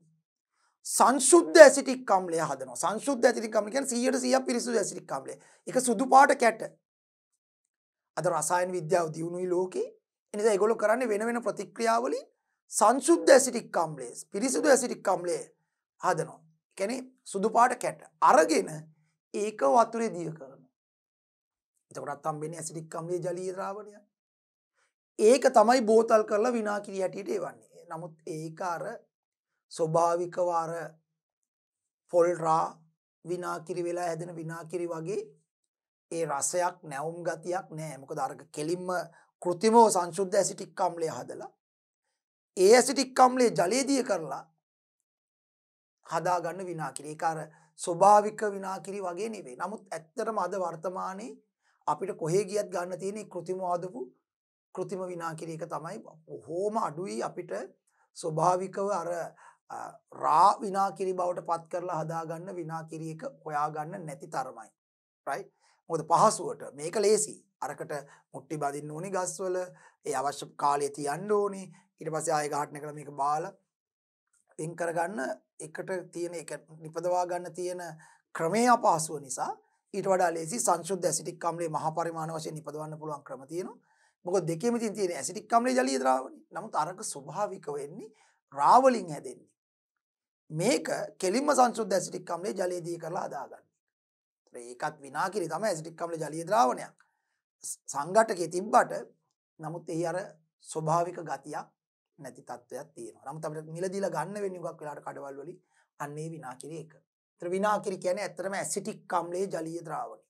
ඇසිටික් අම්ලයේ සූත්‍රය CH3COOH. CH3 COOH මේකේ ජලීය ද්‍රාවණයක් අපි කියනවා විනාකිරි කියලා. ස්වභාවික ප්‍රභව ඇසුරින් නිපදවන ලද එතනෝල් කියන්නේ එතිල් මධ්‍යසාරය ඔක්සිකරණයට ලක් කර නිපදවන ලද ඇසිටික් අම්ල සහිත ද්‍රාවණයක් විනාකිරි ලෙස හැදින්වේ. එම තමයි සාමාන්‍ය ඉස්සර විනාකිරි හැදුවේ. සාන්ද්‍ර ඇසිටික් අම්ලය කියන්නේ සංශුද්ධ ඇසිටික් අම්ලය. සුදුසු පරිදි තනුක කිරීමෙන් තනුක කිරීම කියන්නේ අවශ්‍ය ගානට වතුර දාලා දිය කරලා. තනුක කිරීමෙන්ද කෘත්‍රිමවද විනාකිරි නිපදවා ගැනීම. එතන අපිට වැඩි හරියක් අද දකින්න හම්බ වෙන්නේ මේ වගේ කෘත්‍රිමව නිපදවාගත්තු විනාකිරි තමයි. තේරුණා? right. ඊළඟට විනාකිරි වල ප්‍රයෝජන. ඔව් සාමාන්‍යයෙන් විනාකිරි පාවිච්චි කරනවා ආහාර රසවත් කර ගැනීමට. අච්චාරු වගේ ආහාර හදනකොට ආහාර රසවත් කර ගැනීමට විනාකිරි දානවා. ඒ වගේම ආහාර කල් තබා ගැනීමේ ද්‍රව්‍යයක් ලෙසත් විනාකිරි දානවා. ආහාර ටික කාලයක් කල් තබා ගන්න. ඊළඟට ඇතැම් ආහාර මෙලෙක් කරගන්න. දැන් මස් වගේ ආහාර මෙලෙක් කරගන්නත් මේ විනාකිරි දානවා. ආහාර රස ගැන්වීමට හා කල් තබා ගැනීමට ඇතැම් ආහාර මෘදු කර ගැනීම සඳහා විනාකිරි භාවිතා කරනවා. තමයි විනාකිරි වල ප්‍රයෝජන. ඔන්න එහෙනම් අපි විනාකිරිත් කතා කරා මධ්‍යසාර එතනෝල් ඔක්සිකරණයට ලක් කරලා සුදු ජීවීන් ලවා හදාගන්න ඇසිටික් අම්ල ජලීය ද්‍රවණය තමයි විනාකිරි කියලා කියන්නේ. පැහැදිලි? හරි. සගන්ධ තෙල්. එතකොට දැන් විනාකිරි සහ මධ්‍යසාරය ශාකාශ්‍රිත අමුද්‍රව්‍ය වලින් නිපදවා ගන්න දේවල්. තවත් ලංකාවේ ශාක ආශ්‍රිත අමුද්‍රව්‍ය වලින් නිපදවා ගන්න අපේ රටට විශාල විදේශ විනිමයක් ලබා ගත හැකි කර්මාන්තයක් තමයි සගන්ධ තෙල්. ඔන්න තරුණ ළමයින්ට කරනවා නම් කරන්න හොඳම ව්‍යාපාරයක්. සගන්ධ තෙල් essential oils. සගන්ධ තෙල් ඇතම් ශාකවල ඇතම් ශාක කොටස් වල එම ශාක කොටස් වලට ආවේනික සුවඳක් තියෙනවා. ඇතැම්විට ගන්ධයක් කියලත් අපිට මේකට කියන්න පුළුවන්. ඇතැම් ශාක කොටස් වල එම ශාක කොටස් වලට ආවේනික සුවඳක් නැත්නම් ගන්ධයක් තියෙනවා. ඒ ගන්ධය ඇති කිරීමට හේතුව තමයි ඒ අදාළ ශාක කොටසේ විශේෂ වාෂ්පශීලී රසායනික ද්‍රව්‍යයක් නිපද වෙන්නේ. ඒ වාෂ්පශීලී රසායනික ද්‍රව්‍ය එම ශාක කොටසෙන් නිරන්තරයෙන් වාෂ්ප වෙනවා. හැදෙනවා වාෂ්ප වෙනවා. හැදෙනවා වාෂ්ප වෙනවා. එතකොට අපේ නහය ඒක ඉට්ටුවෙන් තියෙනකොට ඒ ශාක කොටසෙන් වාෂ්ප වෙන වාෂ්පශීලී රසායනික ද්‍රව්‍ය අපේ නහයෙන් යනකොට තමයි ඒ ආවේනික සුවඳ එහෙම නැත්නම් ගඳ අපිට ලැබෙන්නේ. ගන්ධය දැනෙන්නේ. උදාහරණයකට පිච්ච ගහේ මල. පිච්ච ගහේ මලේ හැදෙනවා විශේෂ ආවේනික රසායනික ද්‍රව්‍යයක් වාෂ්පශීලී. ඒ වාෂ්පශීලී රසායනික ද්‍රව්‍ය පිච්ච මලෙන් හැම වෙලාවෙම වාෂ්ප වෙනවා. ඒක අපේ නහය ඇතුලෙන් යනකොට අපි කියනවා පිච්ච මලේ සුවඳ අපිට දැනුණයි කියලා. කුරුඳු ගහේ පොත්තේ ඒ වගේ වාෂ්පශීලී රසායනික ද්‍රව්‍යයක් නිපද වෙනවා. ඒක හැම වෙලාවෙම කුරුඳු ගහේ පොත්තෙන් වාෂ්ප වෙනවා. කුරුඳු පොත්තක් නහයට ලං කරාම මේ කුරුඳු ගහේ පොත්තෙන් පිට වෙන වාෂ්පශීලී ද්‍රව්‍ය අපේ නහය ඇතුලෙන් යනකොට අපි කියනවා කුරුඳු පොත්තේ සුවඳ අපිට ආවයි කියලා. කුරුඳු පොතු වලින් කුරුඳු පත්‍රවල වෙන වාෂ්පශීලී ද්‍රව්‍යයක් නෙවෙයි. කුරුඳු පොතු වල සුවඳ නෙමෙයි පත්‍රවල. ගම්මිරිස් ඇටවලින් කරාබු නැටි සාදික්කා සඳුන් ගහේ කඳ එතකොට පැංගිරි පත්‍ර හරි මෙන්න මේ වගේ පිච්ච ගහේ මල් එතකොට තව ගත්තොත් එහෙම අපි දෙහි ලෙමන් වගේ මේ ගෙඩිවල ගෙඩියේ ලෙල්ල එහෙම නැත්නම් පත්‍ර ආවේනික ගඳක් හෝ සුවඳක් ඇති කරනවා. මෙන්න මේවා අපිට ඒ ශාක කොටස් වලින් ඒ සුවඳට හේතු වන වාෂ්පශීලී රසායනික ද්‍රව්‍ය තෙලක් හැටියට වෙන් කරලා ගන්න පුළුවන්. එම තෙලක් හැටියට වෙන් කරලා ගත්තොත් ඒකට කියනවා අර සුවඳ මේ තෙලේ තියෙනවා. දැන් උදාහරණ කුරුඳු පොත්තේ ඒ සුවඳට හේතු වන වාෂ්පශීලී රසායනික ද්‍රව්‍ය කුරුඳු පොතු වලින් තෙලක් හැටියට වෙන් කරලා ගන්න පුළුවන්. ඒතකොට ඒ තෙල අර කුරුඳු පොතු සුවඳමයි. අපි කියනවා කුරුඳු පොතු තෙල්. සඳුන් ගහේ කඳේ සුවඳට හේතු වන වාෂ්පශීලී රසායනික ද්‍රව්‍ය සඳුන් ගහේ කඳෙන් තෙලක් හැටියට වෙන් කරලා ගන්න පුළුවන්. අර සඳුන් සුවඳමයි එන්නේ. අපි කියනවා සඳුන් තෙල්. කරාබු නැට්ටේ සුවඳට හේතු වන ඒ වාෂ්පශීලී ද්‍රව්‍ය කරාබු නැට්ටින් තෙලක් කැටියට වෙන් කරලා ගන්න පුළුවන්. අපි කියනවා කරාබු නැටි තෙල් ඒ සුවඳමයි. මෙන්න මේ විදිහට ඒ ශාක කොටස් වල සුවඳට හේතු වන වාෂ්පශීලී රසායනික ද්‍රව්‍ය ඒ ශාක කොටස් වලින් තෙලක් කැටියට වෙන් කරලා ගන්න පුළුවන්. අන්න අපි ඒකට කියනවා සගන්ධ තෙල්. මේ සගන්ධ තෙල් ලෝකයේ දියුණු රටවල මිනිස්සු තමන්ගේ ආහාර රසවත් කරන්නට, ආහාර සුවඳවත් කරන්නට, ඇතැම් ඖෂධ නිෂ්පාදනය කරන්නට පාවිච්චි කරනවා. තෙල. ඒ නිසා අපිට අපේ වගේ රටවල් වල මේ සගන්ධ ද්‍රව්‍යයට හේතු වෙන ශාක කොටස් තියෙන නිසා ඒවා අපිට තෙලක් හැටියට වෙන් කරලා සගන්ධ තෙල් හදලා ලෝකේ රටවල් වලට ඉහළ මිලකට අලෙවි කරන්න පුළුවන්. ඒක කුරුඳු පොත්ත අපනයනය කරනවට වඩා කුරුඳු පොත්තෙන් කුරුඳු පොතු තෙල් හදලා අපනයනය කිරීමෙන් ලැබෙන විදේශ විනිමය ප්‍රමාණය වැඩි. මොකද ඒකේ මිල ඉහළයි. ගම්මිරිස් ඇට අපනයනය කරනවට වඩා ගම්මිරිස් ඇටෙන් ගම්මිරිස් තෙල් වෙන් කරලා අරගෙන, ඒ කියන්නේ සගන්ධ තෙල් එක වෙන් කරලා අරගෙන අපනයනය කරාම ලැබෙන විදේශ විනිමය වැඩි. හරි. මොකද ඒක මිල ඉහළයි. ඒතර ඒක නිසා ලංකාවට විශාල විදේශ විනිමයක් ලබන්න පුළුවන් කර්මාන්තයක් තමයි සගන්ධ තෙල් කර්මාන්තය. අපි බලමු කොහොමද මේ සගන්ධ තෙල් නිස්සාරණය කරන්නේ, ශාක කොටස් වලින් වෙන් කරලා තෙලක් හැටියට ගන්නෙ. ඒකට කියනවා සගන්ධ තෙල් නිස්සාරණය. essential oil extraction එක. මේකට ක්‍රම තුනක් තියෙනවා. සගන්ධ තෙල් නිස්සාරණය කරන ප්‍රධානතම ක්‍රමය තමයි හුමාලාසවණය. steam distillation. හුමාලාසවණය කියන ක්‍රමයෙන් තමයි ප්‍රධාන වශයෙන් සගන්ධ තෙල් නිස්සාරණය කරන්නේ. ඊට අමතරව ද්‍රාවක නිස්සාරණය solvent extraction කියන ක්‍රමයෙන්ුත් සගන්ධ තෙල් නිස්සාරණය කරන්නට පුළුවන්. ඇතැම් සගන්ධ තෙල් වර්ග තෙරපීම කියන ක්‍රමයෙන්ුත්, හැම එකම බෑ. ඇතැම් සගන්ධ තෙල් වර්ග තෙරපීම කියන ක්‍රමයෙන්ුත් වෙන් කර ගන්නට පුළුවන්. ඒතකොට ප්‍රධාන ක්‍රම තුනක් තියෙනවා. බහුලවම පාවිච්චි කරන්නේ හුමාලාසවණය, ඊට අමතරව ද්‍රාවක නිස්සාරණය සහ තෙරපීම වගේ ක්‍රමවලිනුත් සගන්ධ තෙල් නිස්සාරණය කරන්න පුළුවන්. ශාක හා සතුන්ගෙන් ලබා ගන්නා වාෂ්පශීලී තෙල් සගන්ධ තෙල් නමින් හැඳින්වෙනවා. වැඩි සතුන්ගෙන් නම් මේක ගන්නෙ නෑ. කලාතුරකින් තමයි ගන්නෙ, වැඩිපුර ගන්නෙ ශාක ආශ්‍රිතව. ශාක හා සතුන්ගෙන් ලබා ගන්නා වාෂ්පශීලී තෙල් සගන්ධ. ඇත්තට මේක සුවඳක් හෝ ගඳක් තියෙනවා. ඒකයි මේක සගන්ධ කිව්වේ. ගන්ධයක් සහිත තෙල් සගන්ධ තෙල් නමින් හැඳින්වේ. කුරුඳු කොළ තෙල්, ගම්මිරිස් තෙල්, කුරුඳු පොතු තෙල්, කරාබු නැටි තෙල්, පැංගිරි තෙල්, කරඳ මුංගු තෙල්, සාදික්ක තෙල්, ඉව්කැලිප්ටස් තෙල්, සඳුන් තෙල් මේ ආදී වශයෙන්. right? විවිධාකාර ශාක කොටස් වලින් ශාක කොටස් වල තියෙන ආවේනික ඒ සුවඳට වැදගත් වන රසායනික ද්‍රව්‍ය තෙලක් හැටියට වෙන් කරලා ගත්තම පොදුවේ අපි ඒව හඳුන්වනවා සගන්ධ තෙල් කියලා. මෙතන සගන්ධ තෙල් නිස්සාරණය කරන ක්‍රමය. හරි. සගන්ධ තෙල් නිස්සාරණය කරන ක්‍රමය. කොහොමද සගන්ධ තෙල් නිස්සාරණය කරන්නේ? එතන සගන්ධ තෙල් නිස්සාරණය කරද්දී අපි ඒකට පාවිච්චි කරනවා පැතලි අඩි ප්ලාස්කුවක්. පැතලි අඩි ප්ලාස්කුවක් අතර මේකේ පාවිච්චි කරලා තියෙන්නේ පැතලි අඩි ප්ලාස්කුව. හරි. පැතලි අඩි ප්ලාස්කුවක් පාවිච්චි කරනවා මේ විදිහට.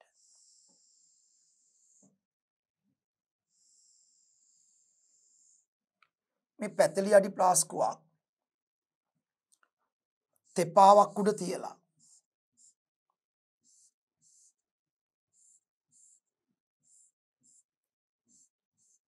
මේකට බන්සන් 1000ක් තියෙනවා.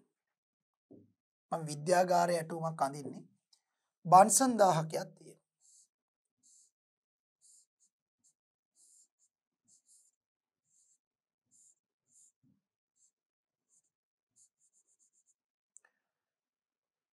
ඊළඟට මේකට දානවා අර අපිට සගන්ධ තෙල්. අපි හිතමුකෝ දැන් අපිට සගන්ධ තෙල් අපිට කුරුඳු පොතු තෙල් වෙන් කරගන්න කියලා. එහෙනම් කුරුඳු පොතු කුඩා කෑලි වලට කඩලා, ලොකු පොතු නෙවෙයි, චුටි චුටි කෑලි වලට කඩලා මේකට දානවා. ඒතකොට දාන්නේ වතුරත් එක්ක. දැන් වතුරත් එක්ක දැම්මම පොඩි ප්‍රශ්නයක් හිටින්න පුළුවන්. වතුර උඩ පාවෙයිද සර් මේක? එතන වතුර ඇතුළේ ගිලෙන්න ඕනේ. ගිලෙන්නේ නැත්තම් දැන් කුරුඳු පොතු වගේ එකක් නම් වතුර උඩ පාවෙනවනේ. ඒතර අපි කරන්න ඕනේ පොඩි කම්බි දැලක් පාවිච්චි කරලා ඒ කම්බි දැල ඇතුළට කුරුඳු පොතු කෑලි ටික දාලා වතුර යට දාලා දෙනවා. කම්බි දැල යටට ගිලෙනකොට ඒක අස්සෙන් තියෙන නිසා කුරුඳු පොතු වලට උඩට එන්න බෑ. ඒකට මේ වගේ නම් ජලයේ තියෙන්නේ.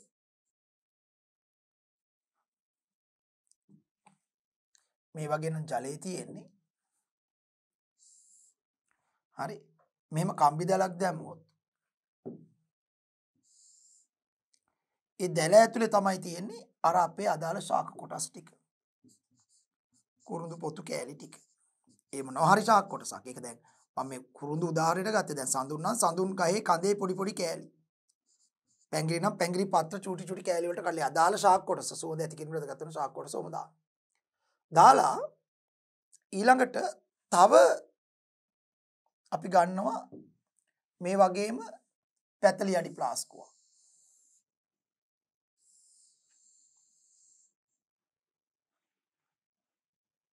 දැන් මේකට දානවා ජලය විතරක්. මේක දාලා තියෙන ජලය. මේකට කියන හුමාල ජනකය. දැන් හුමාල ආසවනේ මේ කරන්න හදන්නේ. හුමාල ආසවනේ කරන්න. මම කියන්නේ සගන්ධ තෙල් නිස්සාරණය කරන්න පුළුවන් ක්‍රම තුනක් තියෙනවා. හුමාල ආසවනේ, ද්‍රාවක නිස්සාරණය සහ තෙරපි. මේ හුමාල ආසවනේ හුඟක් ලංකාවේ ප්‍රදේශවල කරන්නේ හුමාල ආසවනේ. දැන් මේක යටිනුත් අපි තියනවා තෙපාවක්.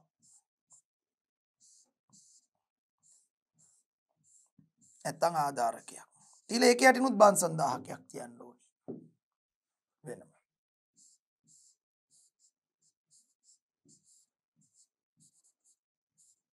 බන්සන් 1000ක්. තියලා තියෙන තාම දැල්වලා නැහැ. ඊළඟට මේකින්ලා මේකට මේකේ නිපදවන්නේ හුමාලේ. ඒ හුමාලේ මේකට එවන්න විසර්ජන නලයක් දාන්න ඕනේ. වායු විසර්ජන නලයක් අපි දාන්න.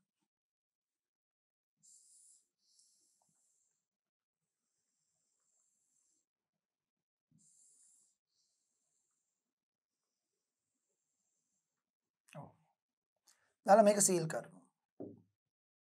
නිපදවන හුමාලේ මේ බටේ දිගේ ගේන්නයි හදන්නේ දැන්. ඉතින් නැබයක් ගහලා සීල් කරා කියමුකෝ. දැන් මේකට මේකත් මෙතනින් සීල් කරනවා. හරි. මේකේ මේ හරියට හයි කරනවා ලීබික් කොන්ඩෙන්සරයක්.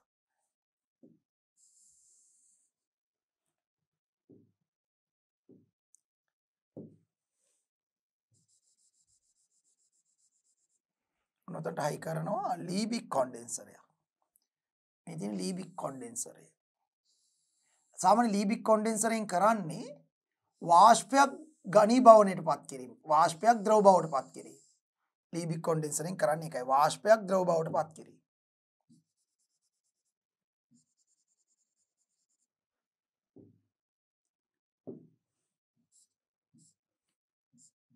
මේ ලීබික් කොන්ඩෙන්සරේ මෙතරින් සිසිල් ජලය ඇතුළු කරන්න ඕනේ. සිසිල් ජලය නිරන්තරයෙන් ඇතුළු කරන්න ඕනේ. මේක වටේ ජලය ගිහිල්ලා මෙතනින් උණු ජලය පිට වෙනවා. උණු ජලය. ඒ කොහොමද සිසිල් ජලය උණු වෙන්නේ? දැන් තව ටිකකින් අපිට දැනගන්න පුළුවන් එක වෙන හැටි. හරි. හැම වෙලාවෙම මෙතන සිසිල් ජලය ඇතුළු කරනවා යට කරාමේ උඩින් තමයි උණු ජලය පිට වෙන්නේ. මේ තියෙන උණු ජලය. හරි. උණු ජලය. ඒතර මෙතනින් තියලා තියෙනවා අපි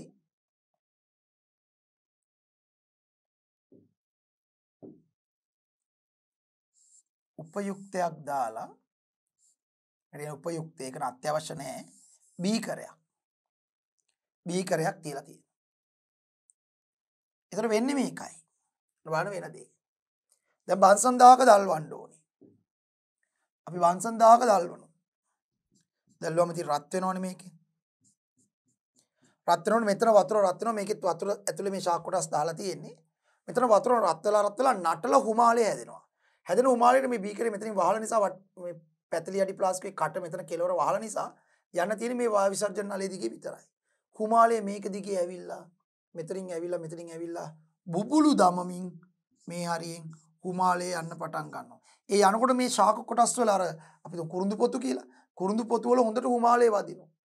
හුමාලයේ මේකේ වදිනකොට හුමාලයේ රස්නෙට ඒ ශාක කොටස් වල තියෙන වාෂ්පශීලී රසායනික ද්‍රව්‍ය ඉක්මනට වාෂ්ප වෙනවා. රත් වෙනකොට වාෂ්පශීලී ද්‍රව්‍ය කොහොමත් වාෂ්ප වෙනවනේ ඉක්මනට. හුමාලයේ රස්නේ ඇවිල්ලා මේකේ වදිනකොට මේ ශාක කොටස් ඇතුලේ තියෙන වාෂ්පශීලී රසායනික ද්‍රව්‍ය ඉක්මනට වාෂ්ප වෙනවා.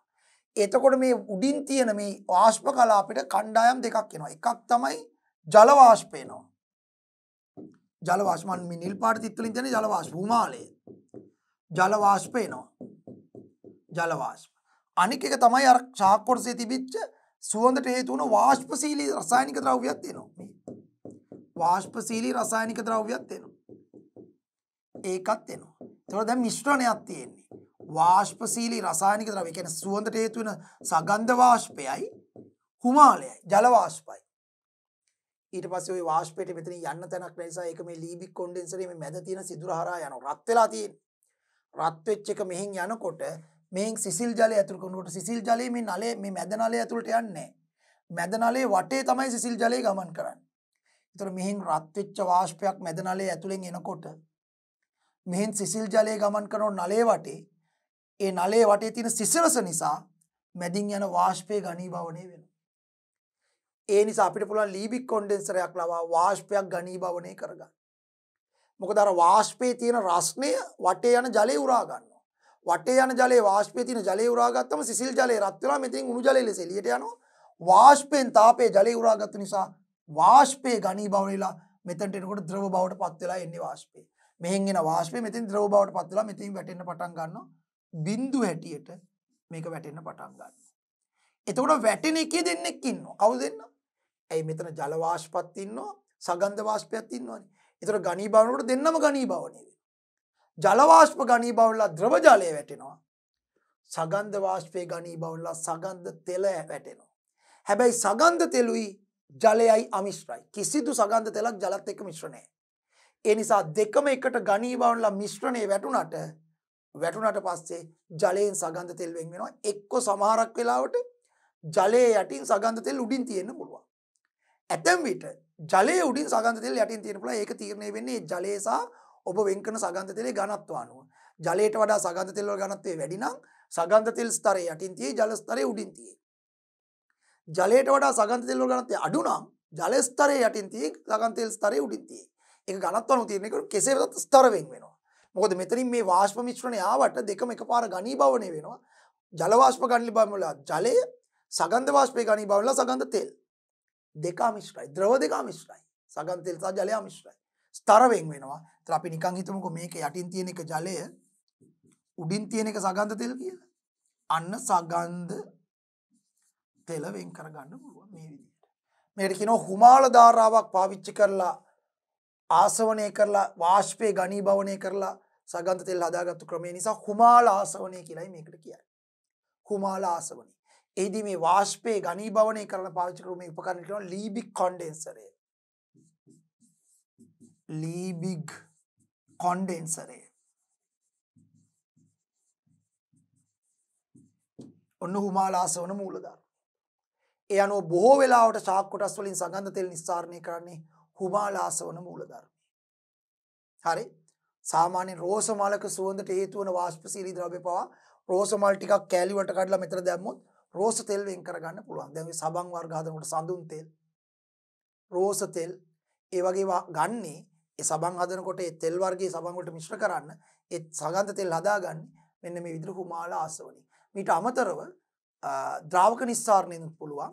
ඊට අමතරව තෙරපීම වගේ ඒවා වෙනත් පුළුවන්. රයිට්. එහෙනම් මේ තියෙන රූප සටහනක්, මේ තියෙන රූප සටහනක් මෙන්න ජලය, මේ තියෙන ශාක කොටස්, මෙතනින් මේ ප්‍රෙෂර් එක බැලන්ස් කරන්නයි මෙහෙම කූරක් දාලා තියෙන්නේ. නැත්නම් මෙතනින් රත් කරා මේ ඉතලෙත් වෙන රත් කරනවා. කුමාලේ යවනවා මේකට සගන්ධ ද්‍රව්‍ය ඇතුලේ යනකොට සගන්ධ ද්‍රව්‍ය ඔක්කොම වාෂ්ප වෙනවා. ලීබික් කොන්ඩෙන්සරය හරහා අපි ඝනීභවණය කරනවා. මෙතනින් සිසිල් ජලය ඇතුළට මෙතනින් උණු ජලය එළියට යන්නේ. මොකද වාෂ්පේ තාපයේ ජලය උරාගෙන තමයි එළියට යන්නේ. වාෂ්පේ ඝනීභවනලා මෙතනට වැටෙනවා. මෙතනින් ජලය සහ සගන්ධ තෙල් නමුත් ස්තර දෙකක් හැටියටයි තියෙන්නේ. සගන්ධ තෙල් නිස්සාරණය. කුරුඳු හා පැංගිරි ශ්‍රී ලංකාවේ සගන්ධ තෙල් නිස්සාරණයට යොදා ගන්නා ප්‍රධාන අමුද්‍රව්‍ය වේ.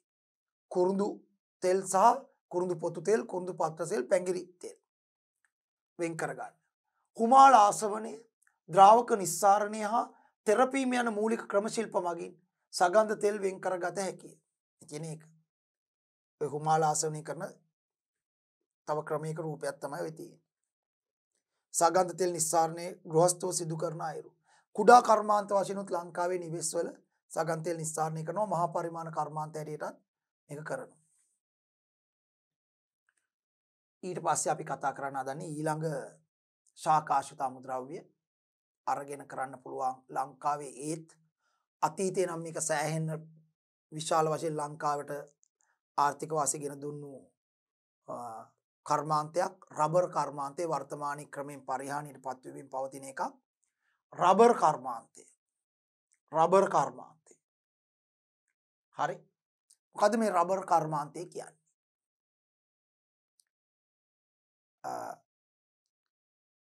ක්‍රිස්ටෝෆර් කොලම්බස්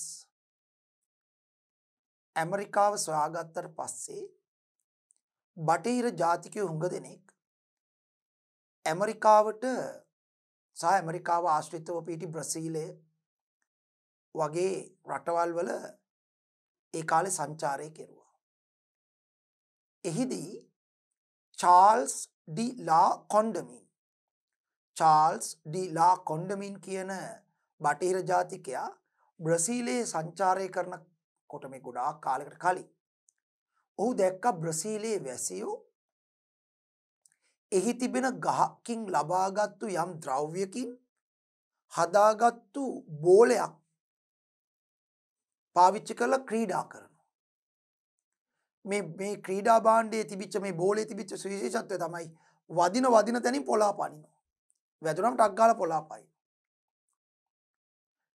චාල්ස් ලා කොන්ඩමින්ට හරි ආසාවක් ඇති වුණා මේක ගැන සොයා බලන්න. ඔහු ඒ බ්‍රසීලයේ වැසියන්ගෙන් අහලා බැලුවා ඕගොල්ලෝ මේක කොහොමද හදාගත්තේ. ඒතර ඔවුන් පෙන්නවා මේ තියෙන මෙන්න මේ ගහේ එන කිරි ඝන හයි වුණාම තමයි අපි මේක ඔතල හදාගන්නේ කියලා. පස්සේ කාලෙකදී මේ පිළිබඳව තව පරීක්ෂණ කරනකොට ඔවුන්ට පෙවුණා චාල්ස් ලා කොන්ඩමින් සහ ඊට පසු කාලීනව මේ ගැන පරීක්ෂණ කරපු අයට පෙවුණා මේ ද්‍රව්‍යයෙන් කඩදාසියක ලියපු පැන්සල් ඉරි මකලා දාන්න පුළුවන්. මේ ද්‍රව්‍යයෙන් ඇතිල්ලුවම කඩදාසියක පැන්සලෙන් මොන හරි දෙයක් ලියලා මේ ඔය ගහෙන් එන ඒ අර ක්‍රීඩා භාණ්ඩය හදන්න ගත්තු ද්‍රව්‍යයෙන් ඇතිල්ලුවම පැන්සල් ඉරි මැකිලා යනවා. ඒ අනුව ඔවුන් මේක නම් කරා ඇතිල්ලීමට ගන්නා ද්‍රව්‍ය. අපි දන්නවා අතුල්ලනවට ඉංග්‍රීසියෙන් කියන්නේ රබින්. රබ් කරනවා කියන්නේ. එනවා ඇතිල්ලීමට ගන්නා ද්‍රව්‍ය කියන අර්ථය ඇතිව මේ ද්‍රව්‍යයට නම දුන්නා රබර්. අන්න ඒ විදිහට තමයි මේ රබර් කියන නම හැදුනේ. ඒතර මේ රබර් කියන ද්‍රව්‍ය ලබා ගැනීමට පාවිච්චි කරපු අර ශාකයට උද්භිද විද්‍යාත්මක නමක් දුන්නා හේවියා බ්‍රැසිලියෙන්සිස්. ලතින් වචනනේ. හේවියා බ්‍රැසිලියෙන්සිස්.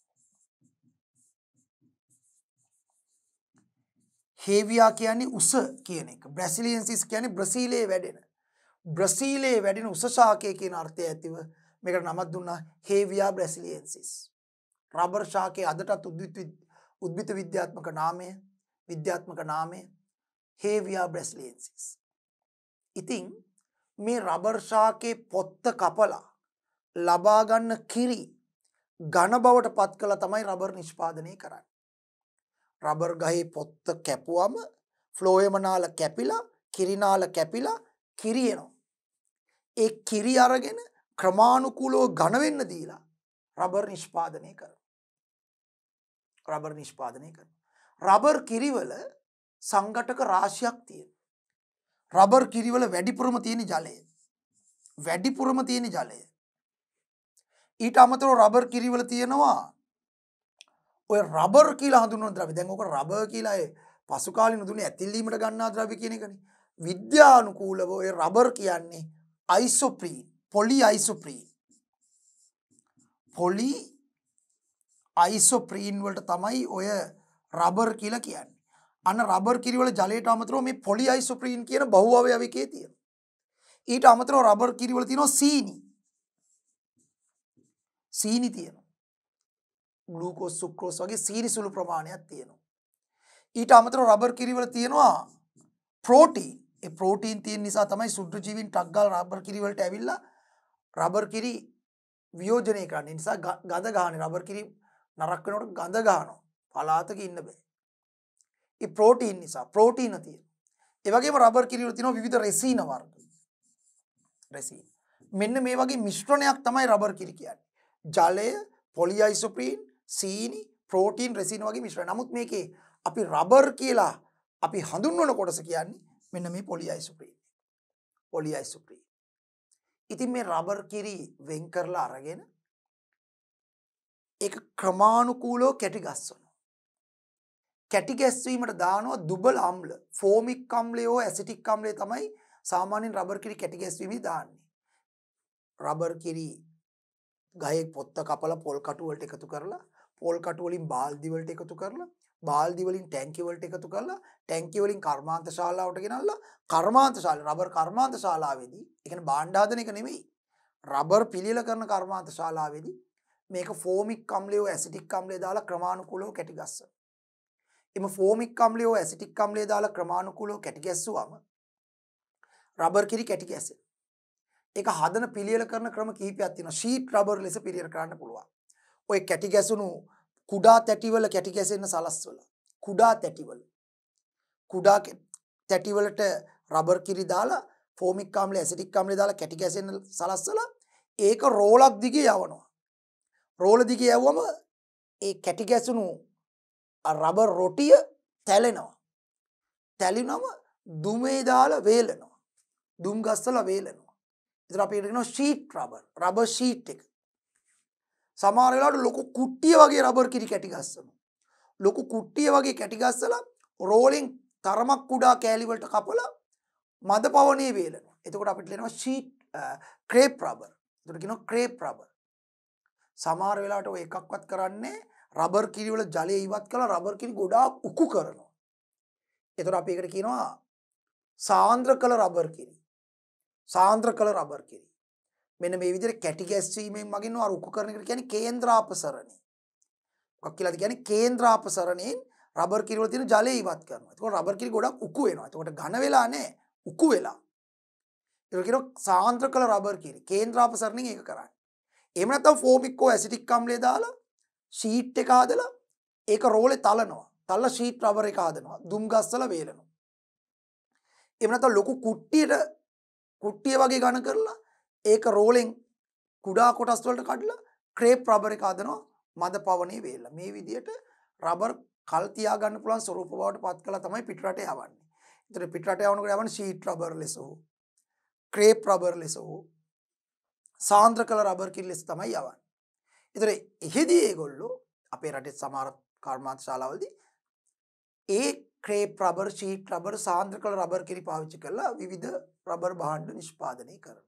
එහෙම තමයි කරන්නේ. හරිද? ඉතින් මේක තමයි රබර් කර්මාන්තයක් හැටියට ලංකාවේ සිදු කරන්නේ. මේ තියෙන රබර් ගහේ පොත්ත කපලා පොල් කට්ටක් හයි කරාම ඒකට වැටෙන සුදු පාට රබර් කිරි. එහි මේ මිශ්‍රණය ඔක්කොම තියෙනවා. මොකද රබර් කියලා අපි සලකන්නේ පොලිඅයිසොප්‍රීන්. අයිසොප්‍රීන් වල බහුව අවයවීකරණය වීමෙන් සෑදෙන පොලිඅයිසොප්‍රීන්. එහෙනම් මේ බලන්න රබර් ගසේ පොත්තට කැපුමක් යෙදුව විට ශ්‍රාවය වන කිරි මගින් ස්වභාවික රබර් නිපදවා ගනී. එහි අඩංගු අයිසොප්‍රීන් නැමැති බහුව අවයවිකය. ඒතර අයිසොප්‍රීන් නෙමෙයි අත්‍තරම වචනේ. පොලිඅයිසොප්‍රීන්. අයිසොප්‍රීන් කියන්නේ ඒක අවයවය. ඒක බහුව අවයවීකරණය වීමෙන් සෑදෙන පොලිඅයිසොප්‍රීන් තමයි රබර් කියලා කියන්නේ. පොලි කියන වචනේ ඉස්සරහට එන්න ඕනේ. පොතෙත් ඇත්තටම මම හිතන්නේ එතන පොලිඅයිසොප්‍රීන් කියන වචනේ නැහැ. පොලිඅයිසොප්‍රීන් නැමැති බහුව අවයවිකය රබර් ලෙස වෙන් කර ගනී. රබර් කියලා කියන්නේ රබර් කිව්ල තියෙන ජලයවත් රිසිනවත් සීනිවත් ප්‍රෝටීනවත් නෙවෙයි. පොලිඅයිසොප්‍රීන් කියන ද්‍රව්‍ය තමයි රබර් කියලා අපි වෙන් කරගන්නේ. නමුත් මිශ්‍රණයේ තියෙනවා රබර් කිරි වල අනිත් ටික අහක් කරලා ওই පොලිඅයිසොප්‍රීන් ටික වෙන් කරගෙන ඝන කරගත්තම තමයි රබර් කියලා කියන්නේ.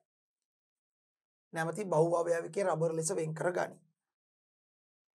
රබර් විවිධ භාණ්ඩ නිෂ්පාදනයට යොදා ගනු ලබයි.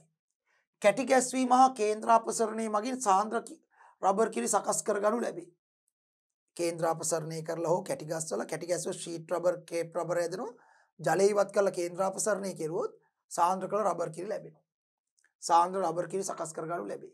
ඇසිටික් අම්ලය හෝ ෆෝමික් අම්ලය යොදා රබර් කිරි කැටි ගැසීමට ලක් කරයි. සාමාන්‍යයෙන් ආම්ලික මාධ්‍ය තමයි ඕනම කිරි එකක් කැටි ගැහෙන්නේ. එල කිරි පවා කැටි ගැහෙන්නේ ආම්ලික මාධ්‍යයක. ඒතකොට රබර් කිරි කැටි ගස්සන්න අපි ආම්ලික මාධ්‍ය දෙනවා දුබල අම්ල දාන්නේ ෆෝමික් අම්ලය හෝ ඇසිටික් අම්ලය. කැටි ගැස්වීම හා කේන්ද්‍රාපසරණයේ රබර් වෙන් කර ගැනීමේ මූලික ක්‍රම ශිල්ප වේ. ඒක හොඳට මතක තියාගන්න. එක්ක කැටි ගැස්වීම එහෙම නැත්නම් කේන්ද්‍රාපසරණයෙන් ජලය ඉවත් කිරීම රබර් වෙන් කර ගැනීමේ මූලික ක්‍රම ශිල්ප වේ. Sheet rubber. ඔන්න ෂීට් රබර් හදනකොට කුඩා තැටි වලට රබර් කිරි දාලා ෆෝමික්කෝ ඇසිටික් අම්ල දාලා ඝන හයි වෙන්න දීලා ඊළඟට ඒක රෝලකින් තලනවා. තැලුවම ෂීට් රබර් එක හැදෙනවා. රබර් ෂීට් එක. ඒක දුම් ගස්සුවම ඒක පරිරක්ෂණය වෙනවා.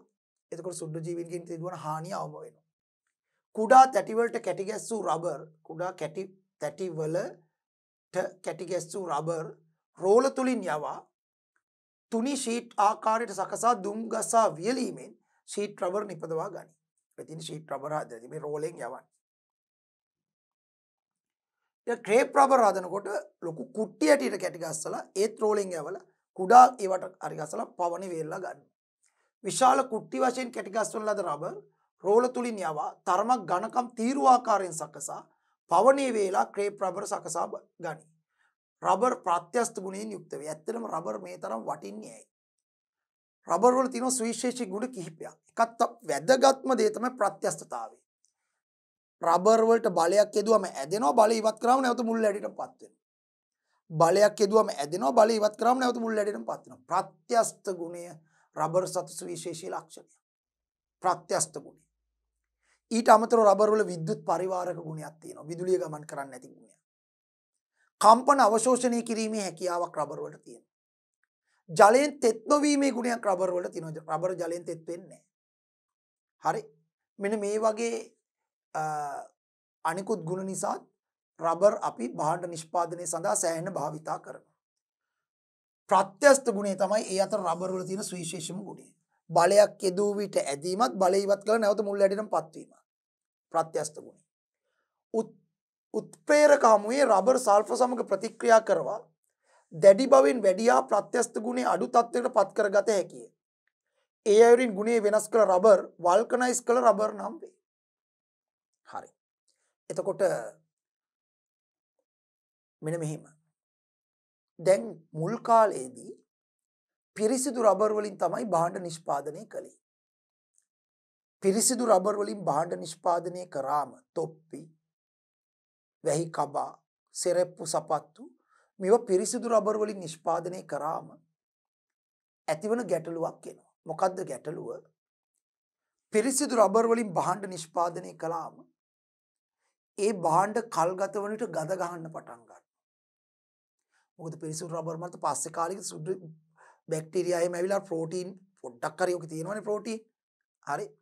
ඒක නිසා ගඳ ගහන්න පටන් ගන්නවා. පිරිසිදු රබර් වලින් භාණ්ඩ නිෂ්පාදනය කරාම ගඳ ගහන්න පටන් ගන්නවා. ඇලෙන සුළු වෙන්න පටන් ගන්නවා කල්ගත වෙන. ඒ නිසා සෙරප්පු දෙකක් පිරිසිදු රබර් වලින් හදලා මාසයක් විතර දානකොට සෙරප්පු දෙක පාර ඇලෙනවා. සපත්තු දෙක ඇලෙනවා. ඇලෙන සුළු වෙන්න පටන් ගන්නවා. ගෙවි යෑම වැඩි වෙන්න පටන් ගන්නවා. ප්‍රත්‍යස්ත ගුණය අර ඇද්දම ඇදෙන ගතිය ඒ බලය ඉවත් කරලා නැවත මුල් ඇඩේටපත් වීම ඒ ගුණය අඩු වෙනවා. මෙන්න මේ වගේ දුර්වල ලක්ෂණ හට ගන්නවා රබර් පිරිසිදු රබර් වලින් අඩපු භාණ්ඩ කල්ගත වන විට. ගඳ ගහන්න පටන් ගන්නවා, ඇලෙන සුළු වෙන්න පටන් ගන්නවා, ගෙවි යෑම වැඩි වෙනවා, තාපයට ඔරොත්තු දීමේ හැකියාව අඩු වෙනවා, ප්‍රත්‍යස්ත ගුණය අඩු වෙනවා.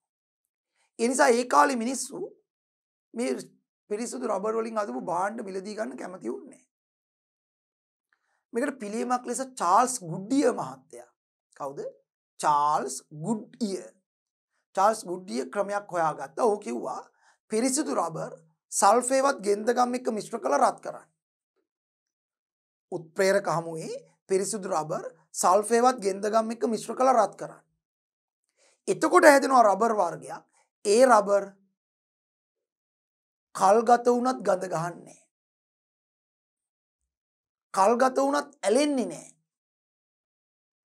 කල්ගත වුණත් ගෙවි යෑම අඩුයි.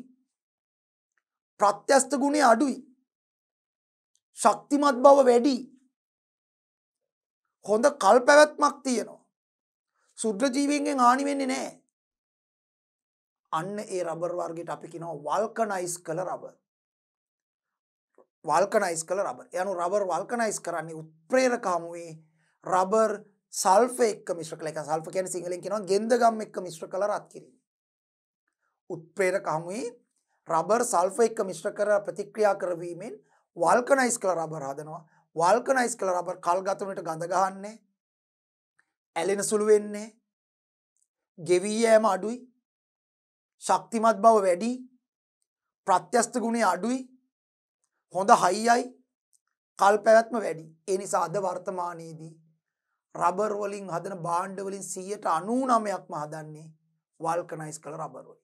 ටයර්, ටියුබ්, වොෂර්, සෙරෙප්පු, සපත්තු, වැහි කපා මේ රබර් වලින් හදන හැම රබර් භාණ්ඩයක්ම වගේ හදන්නේ වල්කනයිස් කළ රබර් වලින්. තා කලාතුරකින් තමයි පිරිසිදු රබර් වලින් හදන්නේ. ඒත් වැඩි කාලයක් තියාගන්න බෑ එහෙම හැදුවොත්. මේක පුළුවන්. මොකද සල්ෆර් සුද්ධ ජීවීන්ට විසයි. ඒ නිසා සල්ෆර් තියෙන නිසා වල්කනයිස් කළ රබර් ඇතුලේ සුද්ධ ජීවීන් කිට්ටු වෙන්නේවත් නැහැ රබර් එකේ. නිසා අර ගඳ ගන්න ඒ මුකුත් වෙන්නේ නැහැ. එතන ඒක තමයි මේ කියලා තියෙන උත්ප්‍රේරක හමුවේ රබර් සල්ෆර් සමග ප්‍රතික්‍රියා කරනවා දැඩි බවින් වැඩි. කියන්නේ ශක්තිමත් බවින් වැඩි. හා ප්‍රත්‍යස්ත ගුණය අඩු. ඇදෙන ගතිය අඩු. හරිද? තත්වයකට පත් කරගත හැකිය. ඒ අයුරින් ගුණය වෙනස් කළ රබර් වල්කනයිස් කළ රබර් නම් වේ. ඒතකොට දැන් කාට හරි හිතෙන්න පුළුවන් ප්‍රත්‍යස්ත ගුණය අඩු වෙන වැඩක් නැහැ නේ කියලා. නෑ ඕනකට වඩා ප්‍රත්‍යස්ත ගුණයක් තිබ්බම ඒකත් අමාරුයි. දැන් ටයර් එකක් වගේ එකක් හදනකොට ප්‍රත්‍යස්ත ගුණය ටිකක් අඩු වෙන්නේ නැහැ. ඇදෙන ගතියක් තියෙනවා නමුත් ඒක අඩු වෙන්නේ නැත්නම් ටයර් එක ඇදීලම යනවනේ.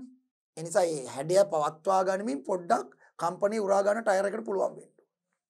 ප්‍රත්‍යස්ත ගුණය අඩු කරලා වල්කනයිස් කළ රබර් වලින් තමයි ටයර් වගේ ඒවා හදන්නේ. දැඩි බවින් වැඩි ටයර්. ප්‍රත්‍යස්ත ගුණය අඩු. අනික රබර් එකක් වගේ ටයර් එකක් අපිට මේ අදින්න බෑනේ රබර් පටිය වගේ. ඒකයි හේතුව. රබර් වලින් ලැබෙන ප්‍රයෝජන මේ තියෙන්නේ. රබර් වලින් හදන භාණ්ඩ. ටයර් හදනවා, ටියුබ් හදනවා, පාවාඩ්, අත්වැසු, මැලියම් කියන්නේ ගම් වර්ග, පන්දු, බෝල වර්ග, ටෙනිස් බෝල වගේ ඒවා. පරිවාරක ද්‍රව්‍ය, විදුලි රැහැන් ආවරණය කරලා තියෙන රබර් ආවරණයකින් විදුලිය රැගෙන යන රැහැන් තඹ කම්බි වලින් හදලා වටේට රබර් වලින් ආවරණය කරලා තියෙන්නේ. අපි ඉගෙන ගත්තේ රබර් ආවරණය අනුව තමයි සජීවී උදාසීන සහ භූගත කම්බි වලට වර්ණය ලැබෙන්නේ. ඒ ආවරණය කරලා තියෙන රබර් එකේ ආවරණය පාට අනුව. පරිවාරක ද්‍රව්‍ය විශේෂ රෙදිපිලි විශේෂිත රෙදිපිලි ආදී නිපදවීමට සඳහා අමුද්‍රව්‍ය ලෙස රබර් යොදා ගනී. බීඩින් පටි හදන්න. වාහනවල වීදුරුවයි දොරයි අතර තියෙන බීඩින් පටි හදන්න. කම්පන අවශෝෂණ හැකියාව නිසා රබර් පාවිච්චි කරනවා. සෙරෙප්පු සපත්තු හදන්න. මේ වගේ දේවල් වලට රබර් පාවිච්චි කරනවා. ඔන්න එහෙනම් අපි රබර් ගැන කතා කරුවා. හොඳයි ඊළඟට අපි එහෙනම් බලමු ශාකාශ්‍රිතව අපි සාකච්ඡා කරන්න යන අවසාන කර්මාන්තය තමයි පොල් තෙල් කර්මාන්තය. පොල් තෙල් කියන්නේ අපේ රටේ වැඩිපුරම භාවිතා වෙන අපේ රටේ විතර නෙමෙයි ලෝකේ ඕනෑම රටක මිනිසුන් බහුලව භාවිතා කරන ශාක තෙල් වර්ගයක්. අපේ රටේ පොල් ගහ හොඳට වැඩෙන ගහක් නිසා අපේ රටේ අපිට අවශ්‍ය ප්‍රමාණයට පොල් තෙල් හරිනම් නිපදවා ගන්න පුළුවන්. නමුත් අපි සාමාන්‍යයෙන් අපේ රටට අවශ්‍ය කරන පොල් තෙල් විදේශයන්ගෙනුත් ආනයනය කරනවා. සෑහෙන ප්‍රමාණයක්. නමුත් අපේ රටේ පොල් ගස් ඕන තරම් වැවෙනවා.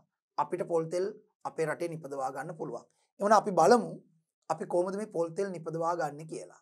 පොල් තෙල් අවශ්‍ය කරනවා හිසේ සහ ශරීරය ආලේප කරන්න. ආහාර පිසීමේදී පොල් තෙල් වැදගත් වෙනවා. ඉන්ධනයක් හැටියට සමහර වෙලාවට පොල් තෙල් පාවිච්චි කරනවා. මේ මැටි පහන් වල එහෙමනේ. ඉන්ධනයක් හැටියට වෙනත් සමහරක් කර්මාන්ත සඳහා පොල් තෙල් පාවිච්චි කරනවා. ඖෂධ නිෂ්පාදනය කරන්න පොල් තෙල් පාවිච්චි කරනවා. හරි. ඒ කියන්නේ මේ ඇඟේ ගාන බෙහෙත් තෙල් වර්ග නිෂ්පාදනය කරන්න පොල් තෙල් පාවිච්චි කරනවා. මේ වගේ විවිධ කාර්යයන් සඳහා අපිට පොල් තෙල් අවශ්‍ය වෙනවා. ඉතින් පොල් තෙල් නිපදවන්නේ පොල් ගහෙන් ලබා ගන්නා පොල් ගෙඩියේ මදය. අර සුදු පාට කොටස අපි පොල් කියලා කියන කොටස. ඒක වේලනවා මුද ද්‍රව්‍ය දාලා. එතකොට අපි කියනවා කොප්පරා. පොල් ගෙඩියේ මදය සුදු පාට කොටස කපලා අරගෙන ඒක කෑලි වලට කපලා වේලනවා. වේලුවට පස්සේ අපි ඒකට කියනවා කොප්පරා. අන්නේ කොප්පරා මිරිකලා තමයි හරි අපි පොල් තෙල් වෙන් කර ගන්න යනුව පොල් තෙල් නිෂ්පාදනය සඳහා අමුද්‍රව්‍ය වෙන්නේ කොප්පරා. මේ කොප්පරා මිරිකලා පොල් තෙල් නිපදවන්න අතීතයේ අපේ ගැමි ගෙවල් වල පාවිච්චි කරා සෙක්කුව කියලා උපකරණයක්. සෙක්කුවෙන් තමයි කොප්පරා මිරිකලා පොල් තෙල් වෙන් කරගන්නේ. ඒ වෙනුවට පොල් කිරි හින්දලා පොල් තෙල් ගන්න ක්‍රමයකුත් තියෙනවා. නමුත් හුඟක් වෙලාවට මහා පරිමාණ වශයෙන් පොල් තෙල් නිපදවා ගන්නවා නම් කොප්පරා භාවිතා කරලා තමයි. ඒ කියන්නේ පොල් මදය වේලලා ගන්න කොප්පරා භාවිතා කරලා තමයි පොල් තෙල් නිපදවන්නේ. දැන් පොල් තෙල් නිපදවන්නේ සාමාන්‍ය පොල් තෙල් වලදී ඇත්තටම ප්‍රතික්‍රියා වෙන්නේ ශාක තෙල් තමයි පොල් තෙල් කියන්නේ. ඒ පොල් තෙල් වැඩිපුරම පාවිච්චි කරන පොල් තෙල් නිපදවා ගත්තනේ. පොල් තෙල් බහුලවම පාවිච්චි කරන කාර්යයක් තියෙනවා. සබන් නිෂ්පාදනයටත් පොල් තෙල් පාවිච්චි කරනවා. සබන් නිෂ්පාදනයට.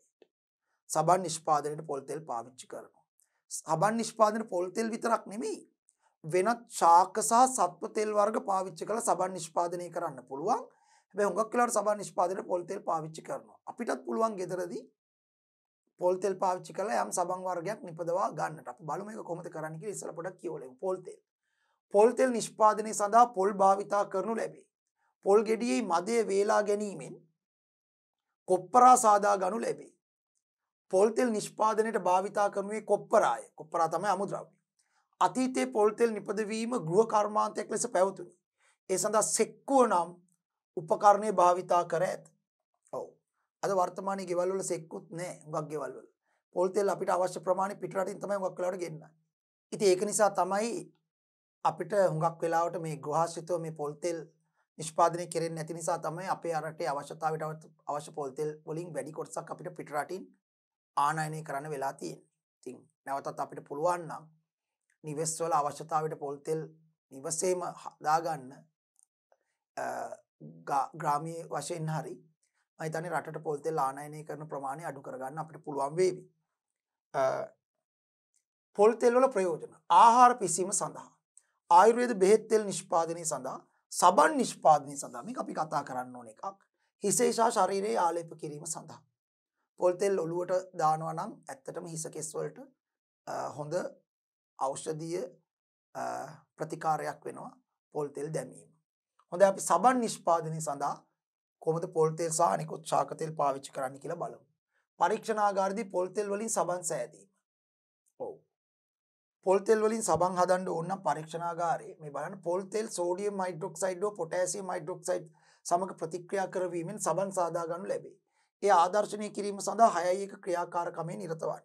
එන්න අපේ ක්‍රියාකාරකම. පරීක්ෂණාගාරයේදී පොල් තෙල් වලින් සබන් හදන එක. මේක කරන්නේ මෙහෙමයි. පොල් තෙල් ටිකක් බීකරයකට අරගෙන සෙල්සියස් 95ක වගේ උෂ්ණත්වයකට ටිකක් තදින් රත් කරනවා. උෂ්ණත්වමානයක් දාලා සෙල්සියස් 95ක විතර උෂ්ණත්වයට එනකන් පොල් තෙල් රත් කරනවා. ඒ රත් කරපු පොල් තෙල් වලට හිමින් සෝඩියම් හයිඩ්‍රොක්සයිඩ් හෝ පොටෑසියම් හයිඩ්‍රොක්සයිඩ් සමන් ටිකක් හොඳ සබන් වර්ගයක් හදා ගන්න ඕන නම් පොටෑසියම් හයිඩ්‍රොක්සයිඩ් දාන්න ඕනේ. නිකන් ඔය රෙදි සෝදන වගේ සබන් වර්ගයක් හදනවා නම් අපි සෝඩියම් හයිඩ්‍රොක්සයිඩ් තමයි දාන්නේ. මොකද ඒක ගාණ අඩුයි. හරි සෝඩියම් හයිඩ්‍රොක්සයිඩ් ටිකක් හරි පොටෑසියම් හයිඩ්‍රොක්සයිඩ් ටිකක් හරි ඔබ කැමති හයිඩ්‍රොක්සයිඩ් එකක්. හැබැයි සෝඩියම් හයිඩ්‍රොක්සයිඩ් හෝ පොටෑසියම් හයිඩ්‍රොක්සයිඩ් අර උණුවෙන් තියෙන පොල් තෙල් එකේ චුට්ට දිය කරන එක පාර ගොඩම දාලා දිය කරන්නේ පොඩ මෙහෙම දිය කරනවා. සැලකිය යුතු ප්‍රමාණයක් දිය කරාට පස්සේ මේක පොඩක් නිවෙන්න දෙන්න. සාමාන්‍ය සෙල්සියස් 60කට 50කට වගේ නිවිගෙන එනකොට ඔබට පෙනේ මේක පාප්ප වගේ උකු ද්‍රව්‍යයක් බවට පත් වෙනවා මේ මිශ්‍රණය.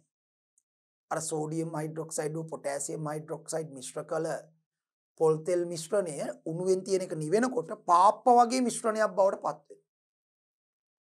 දැන් අන්නේ පාප්ප වගේ මිශ්‍රණයට වතුර චුට්ටක් දාන්න.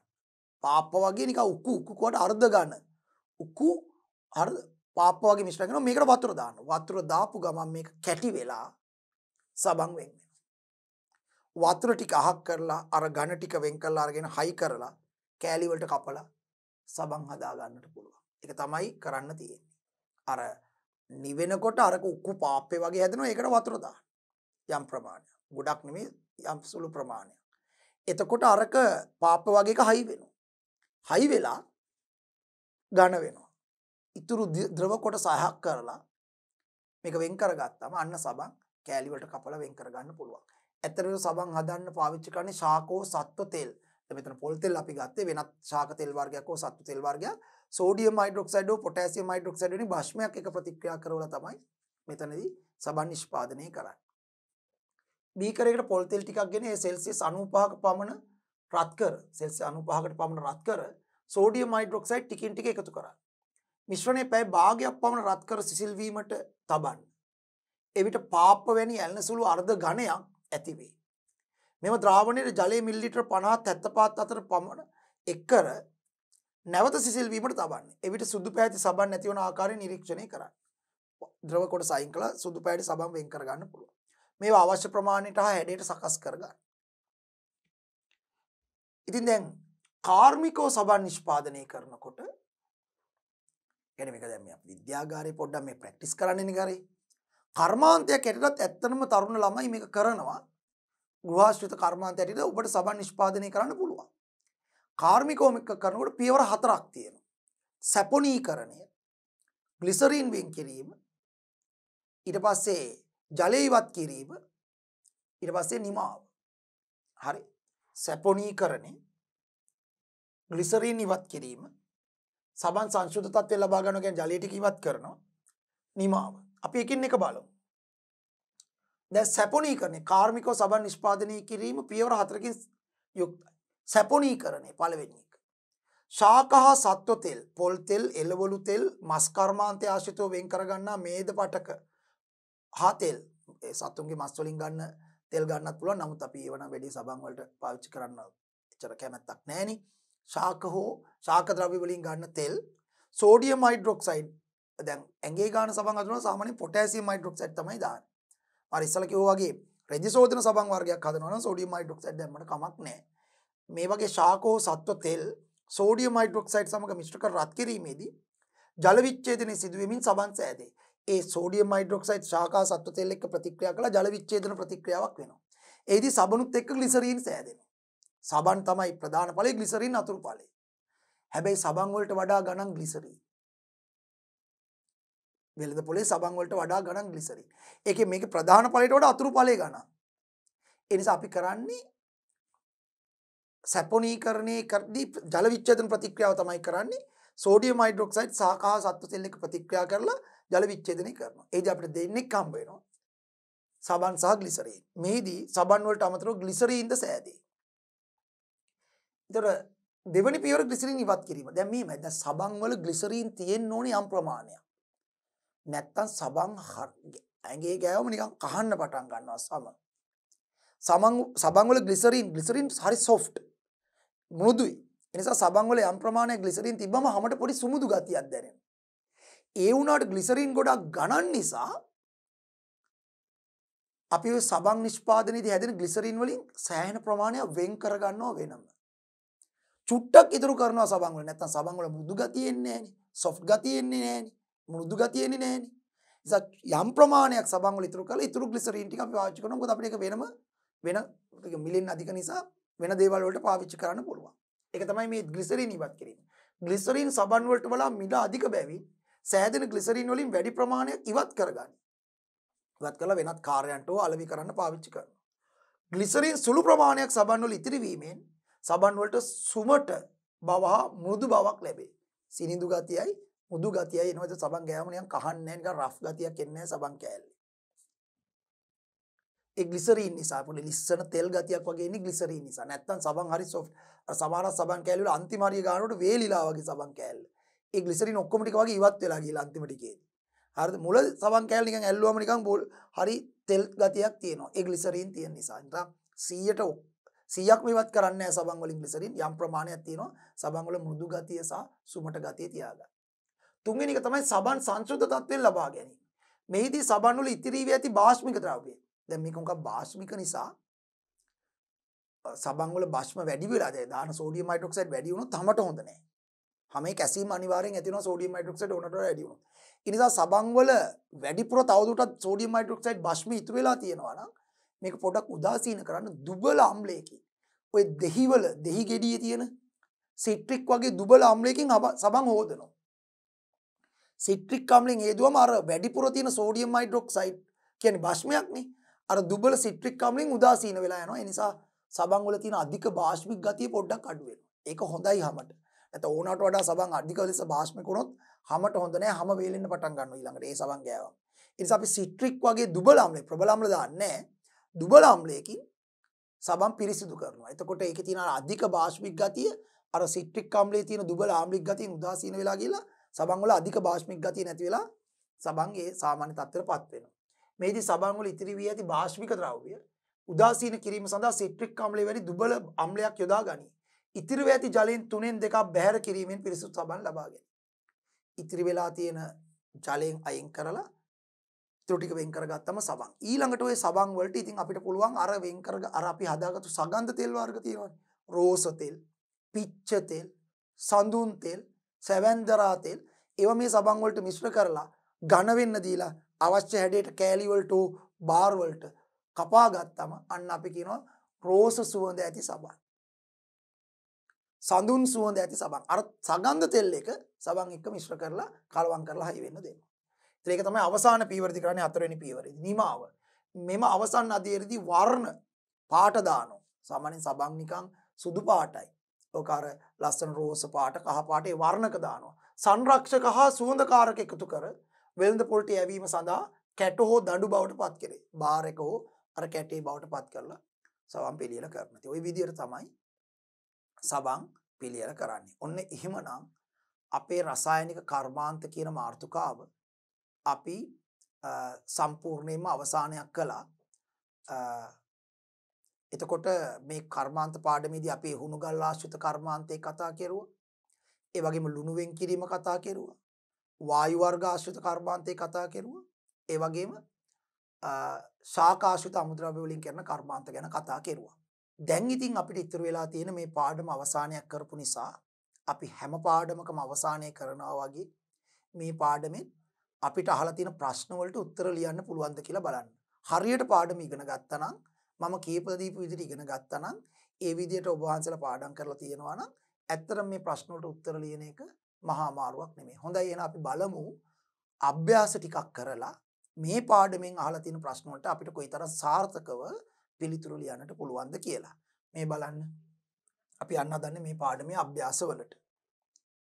අපේ පළවෙනි ප්‍රශ්නේ අපිට සුපුරුදු ප්‍රශ්න රටාවක්. පහත දැක්වෙන ප්‍රකාශ නිවැරදි නම් හරි ලකුණද වැරදි නම් කතිර ලකුණද ඉදිරියෙන් නැති කොටුවේ යොදන්න. ප්‍රකාශය නිවැරදි නම් හරි ලකුණ දාන්න වැරදි නම් කතිර ලකුණ දාන්න. අපි මීට කලිනුත් මේ වගේ ප්‍රශ්න වලට උත්තර ලියලා තිනවා. මේක බලමු. පුල්මුඩේ khනිජ වැලි සඳහා ප්‍රසිද්ධියක් දරයි. ඔව්. ඒක හරියටම හරි. නැගිනිර වෙරළේ පුල්මුඩේ ප්‍රදේශයේ කළු පාට khනිජ වැල්ල තියෙනවා. මම කිව්වා පුල්මුඩේ khනිජ වැලි නිදිය අපි අවුරුදු 5න් පාට බදු දෙනවා. විදේශ සමාගම් වලට khනිජ වැලි හාරගෙන අරයි යන්න කියලා. ඒගොල්ලෝ ඒව අරගෙන ගිහිල්ලා ඒකේ තියෙන රූටයිට්, මොනෝසයිට්, සිලිමනයිට්, ගානයිට් වගේ වටිනා khනිජ සම්පත් වෙන් කරලා ඒවයින් අති විශාල වශයෙන් වටිනා කියන මූලද්‍රව්‍ය අරගෙන විශාල වටිනාකමකින් යුක්ත භාණ්ඩ නිෂ්පාදනය කර. පුල්මුඩේ තියෙන khනිජ වැලි නිදිය. මේකේ තියෙන විශේෂත්වය තමයි වෙන රටවල ලෝකේ තියෙන khනිජ වැලි නිදි පාවිච්චි කරන්න ඉවර වෙනවා. පුල්මුඩේ khනිජ වැලි නිදිය කොච්චර පාවිච්චි කරාත් අලුතෙන් khනිජ වැලි හැදෙනවා. අපේ රටට තියෙන අගනා වටිනා රත්තරන් ආකාරයකට වඩා වටිනා khනිජ සම්පත් නිදියක් පුල්මුඩේ නිදිය. අපි එකෙන් ප්‍රයෝජනයක් ගන්නෑ. අපි කරන්නේ වසර 5න් පහට විදේශ සමාගම් වලට ඒක බදු දෙන එක. ඒතර පුල්මුඩේ khනිජ වැලි සඳහා ප්‍රසිද්ධියක් දරයි. කතාව හරි. කතාව හරි. ඒක පිටින් දාමු. කතාව හරි. මධ්‍යසාර නිෂ්පාදනයේදී ඊස්ට් දිලිරේ යොදා ගැනීම. ඔව්. අපි කතා කරා. ඊස්ට් සුක්‍රෝස් මත ක්‍රියාත්මක කරලා ඉන්වර්ටේස් එන්සයිමෙන් ග්ලූකෝස් හදනවා. ග්ලූකෝස් මත ඊස්ට් නිර්වායු තත්ත්වයටදී සයිමේස් එන්සයිමේ ශ්‍රාවය කරලා එතිල් මධ්‍යසාරය හදනවා. මධ්‍යසාර පැසීම කියලා මේකට කිව්වේ. නිර්වායු තත්ත්වයටදී කරන්නේ. ඒ අනුව මධ්‍යසාර නිෂ්පාදනයේ අනිවාර්යෙන් ඊස්ට් දිලිරේ ඕනේ. එයා තමයි මේ වැඩේ කරන්නේ. කතාව හරි. වායුගෝලයේ වැඩිපුරම ඇත්තේ ඔක්සිජන් වායුවයි නෑ. වායුගෝලයේ ඔක්සිජන් තියෙන 121ක් විතර. වායුගෝලයේ 78ක් විතර තියෙන නයිට්‍රජන් වැඩිපුරම තියෙන වායුව නයිට්‍රජන්. ඒ අනුව මේ කතාව වැරදි. පොල් තෙල් භාවිතයෙන් සබන් නිෂ්පාදනය කළ හැකිය. ශාක හෝ සත්ව තෙල් සෝඩියම් හයිඩ්‍රොක්සයිඩ් හෝ පොටෑසියම් හයිඩ්‍රොක්සයිඩ් සමග ප්‍රතික්‍රියා කරවලා පොල් තෙල් මේ සබන් නිෂ්පාදනය කරන්න පුළුවන් කියලා අපි දැන් ටිකකට කලින් ඉගෙන ගත්තා. ඒතකොට ශාක තෙල් වර්ගයනේ පොල් තෙල්. ඒ නිසා පොල් තෙල් වලින් පුළුවන්. අපි විද්‍යාගාරයේ පොල් තෙල් වලින් සබන් හදපු ප්‍රැක්ටිකල් එකත් අපි කරානේ නේද? හරි එහෙනම් හරියටම හරි. පොල් තෙල් භාවිතයෙන් සබන් නිෂ්පාදනය කළ හැකියි. හරි. හුණුගල් පිලිස්සීමේදී වාතයට ඔක්සිජන් වායුව එක් වේ. වැරදිනේ. හුණුගල් කියන්නේ මොනවද? Calcium carbonate. ඕක පුලුස්සනවායි කියන්නේ වියෝජනයේ වෙද්දී අපි කිව්ව හැදෙන්නේ අලුණු කැල්සියම් ඔක්සයිඩ් සහ කාබන් ඩයොක්සයිඩ්. කාබන් නරණය වෙන්නේ කියලා කිව්වා. හුණුගල් පිලිස්සුවම කාබන් නරණය වෙලා කැල්සියම් ඔක්සයිඩ් එනවා. කාබන් ඩයොක්සයිඩ් වායුව යන්නේ. ඔක්සිජන් වායුව නෙමෙයි. එහෙනම් හුණුගල් පිලිස්සීමේදී වාතයට ඔක්සිජන් වායුව කියන කතාව වැරදි. වැරදි. ඊළඟට සුදුසු පද යොදා පහත සඳහන් වගන්තිවල හිස්තැන් පුරවන්න. හරි. වචනේ දාලා හිස්තැන පුරවන්න තියෙන්නේ. ඒතර වචනේ අපි තමයි දාන්න ඕනේ. ලුණු නිස්සාරණය කිරීමේදී මුහුදු ජලය මොකද්ද? ලුණු නිස්සාරණය කරනකොට ප්‍රාථමික, ද්විතීක, තෘතීක තටාකවලදී සූර්ය තාපය සහ වියලි සුළං වලින් මුහුදු ජලයේ වාෂ්පීභවණයට ලක් කරා. වාෂ්පීභවණය වෙනකොට තමයි ජලය ඉවත් වීම නිසා මුහුදු ජලයේ ලවණ සාන්ද්‍රණය වැඩි වෙලා එක්තරා අවස්ථාවක තෘතීක තටාක පතුලේ සෝඩියම් ක්ලෝරයිඩ් ස්ෆටික හැදුවේ. එහෙනම් ලුණු නිස්සාරණය කිරීමේදී මුහුදු ජලය වාෂ්පීභවණයට භවණය කරනු ලැබේ. වාෂ්පීභවණය කරනු ලැබේ.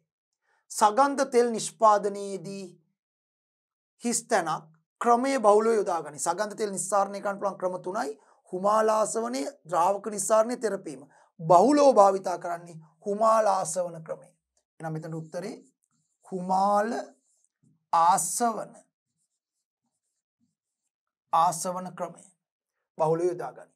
වල්කනයිස් කිරීම මගින් රබර් හිස්තැනක් බවින් වැඩි හා හිස්තැනක් බවින් අඩු තත්ත්වයට පත් කළ හැකිය. වල්කනයිස් කළාම රබර් වල වැඩි වෙන්නේ මොකද්ද? ශක්තිමත් බව වැඩි වෙනවා. ටයර් වලින් ශක්තිමත් බව. සාමාන්‍ය රබර් වලට ටයර් ශක්තිමත් මේ වල්කනයිස් කළ රබර් වලින් හදලා තියෙන්නේ. වල්කනයිස් කිරීම මගින් රබර් වල ශක්තිමත් බවින් වැඩි හා අඩු වෙන්නේ මොකද්ද? ප්‍රත්‍යස්ත බව. ඇදෙන ගතිය අඩු වෙනවා.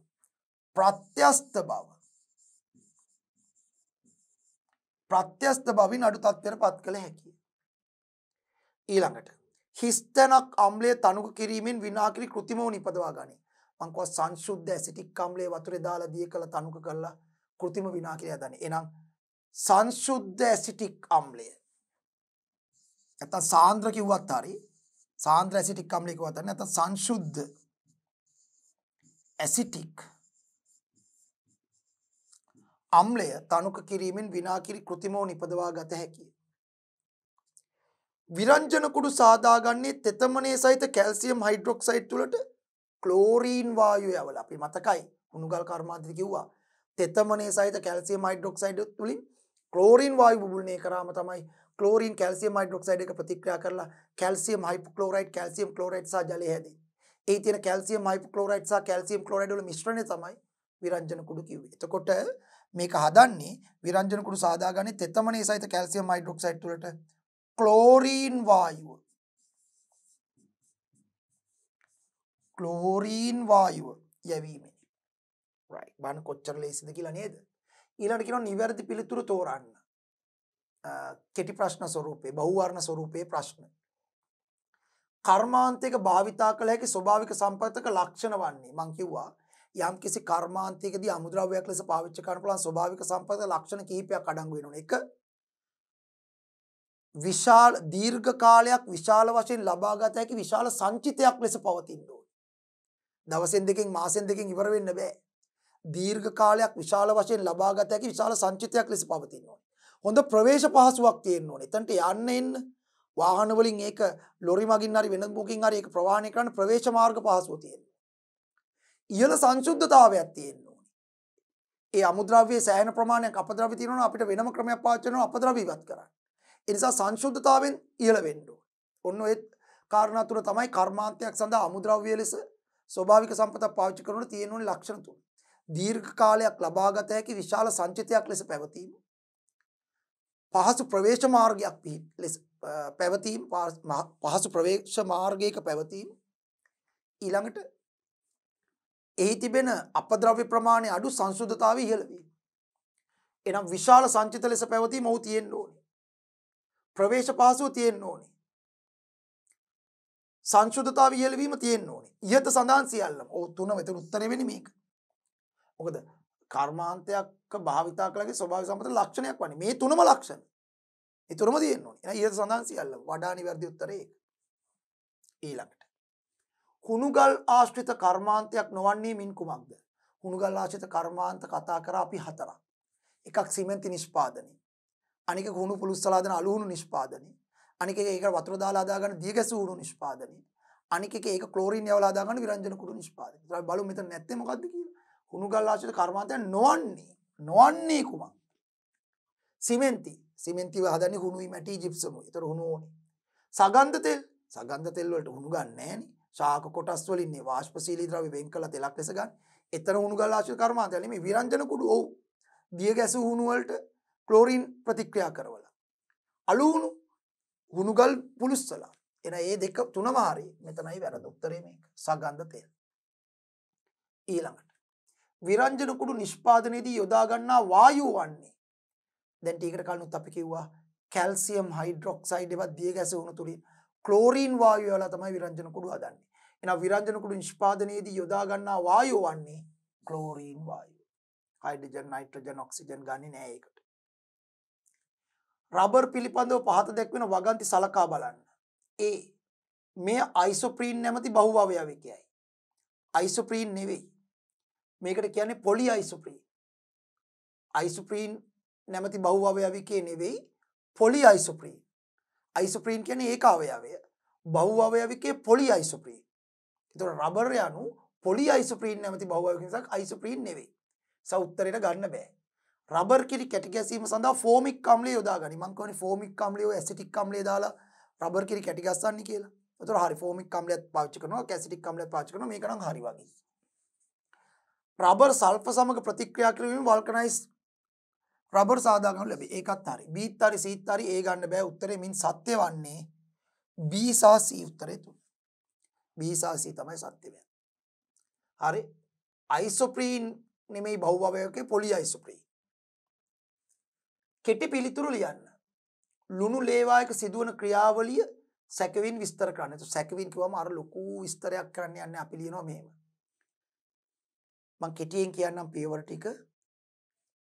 වඩදිය හෝ යාන්ත්‍රික පොම්ප කිරීම මගින් විශාල තටාකවලට මුහුදු ජලය රැස් කර සූර්ය තාපය සහ වියලි සුළං මගින් වාෂ්පීකරණයට ලක් කරයි. ඒ පළවෙනි පියවර.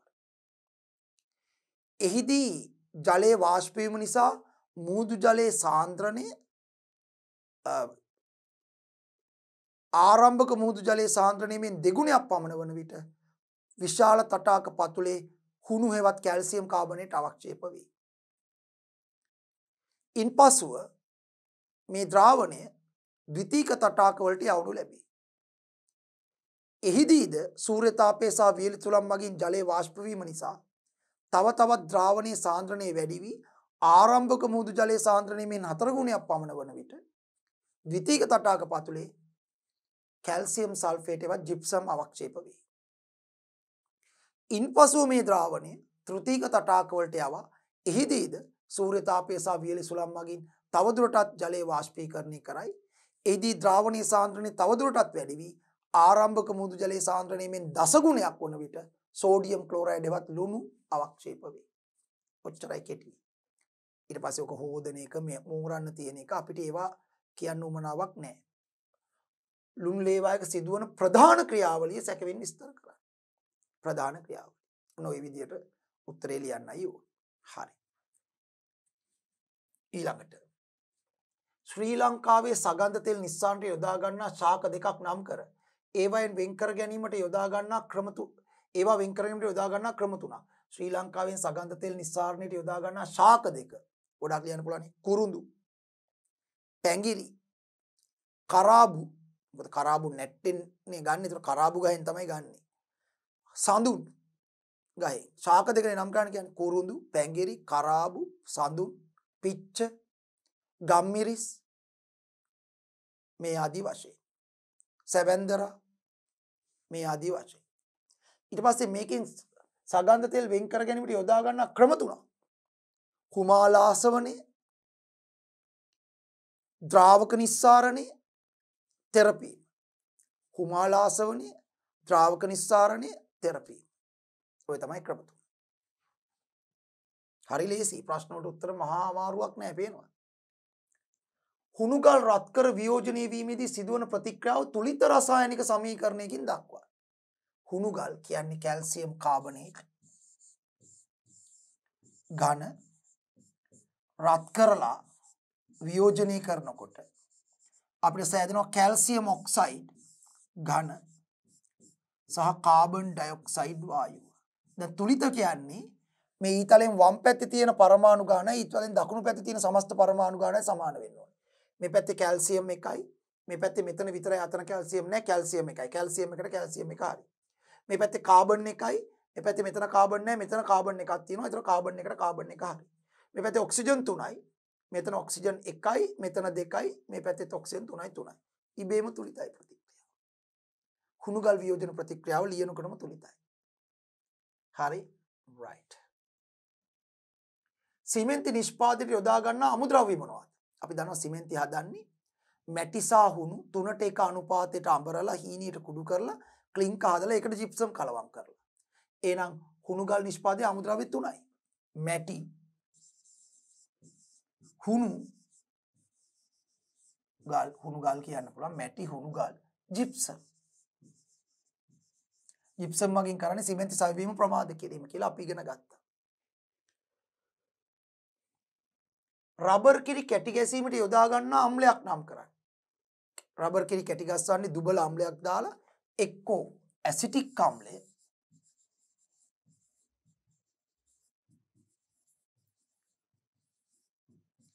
එහෙම නැත්නම් ෆෝමික් අම්ලය. ෆෝමික් අම්ලය. ඇසිටික් අම්ලය හෝ ෆෝමික් අම්ලය. ඔය දෙකෙන් එකක් අම්ලයක් නම් කරනවා දෙකම ලියන්න එපා. මම මේ උත්තරේ දුන්නට දෙකෙන් එකක් තමයි ලියන්න ඕනේ. හොඳයි. එහෙමනම් ඔන්න අපි අපේ පාඩම් මාලාවේ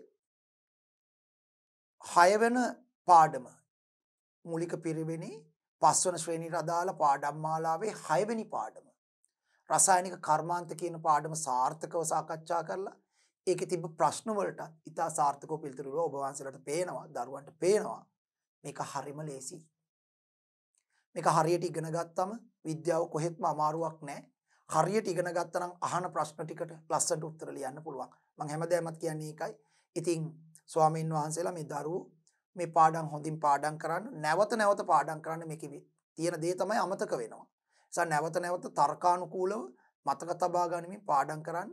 හොඳයි එහෙමනම් අපේ විද්‍යාව පාඩම් මාලාවේ 7 වන පාඩම සමග ඉදිරියේදී මුණ ගැහිීමේ බලාපොරොත්තු ඇතුව අදට මේ කොටසින් සමුගන්නවා. ඔබ සියලු දෙනාට තෙරුවන් සරණයි. සප්පදානං ධම්මදානං කිනාති. සියලු දානයන්ට වඩා ධර්ම දානය උතුම් වන්නේය යන උතුම් බුදු වදන පසක් කරමින් පිරිවෙන් අධ්‍යාපනය ලබන සුවහසක් පොඩි හාමුදුරුවන් වහන්සේලාගේ මෙහෙණින් වහන්සේලාගේ සහ දුවා දරුවන්ගේ දහම් ඇස විවර කරමින් සම්බුද්ධ ශාසනයේ චිරස්ථිතිය උදෙසා ධම්මික පෙරේරා ෆ්‍රෙසිලා පෙරේරා පදනම මගින් සිදු කෙරෙන මහඟු සමාජ සත්කාරයයි ඩීපී පිරිවෙන් අධ්‍යාපනය.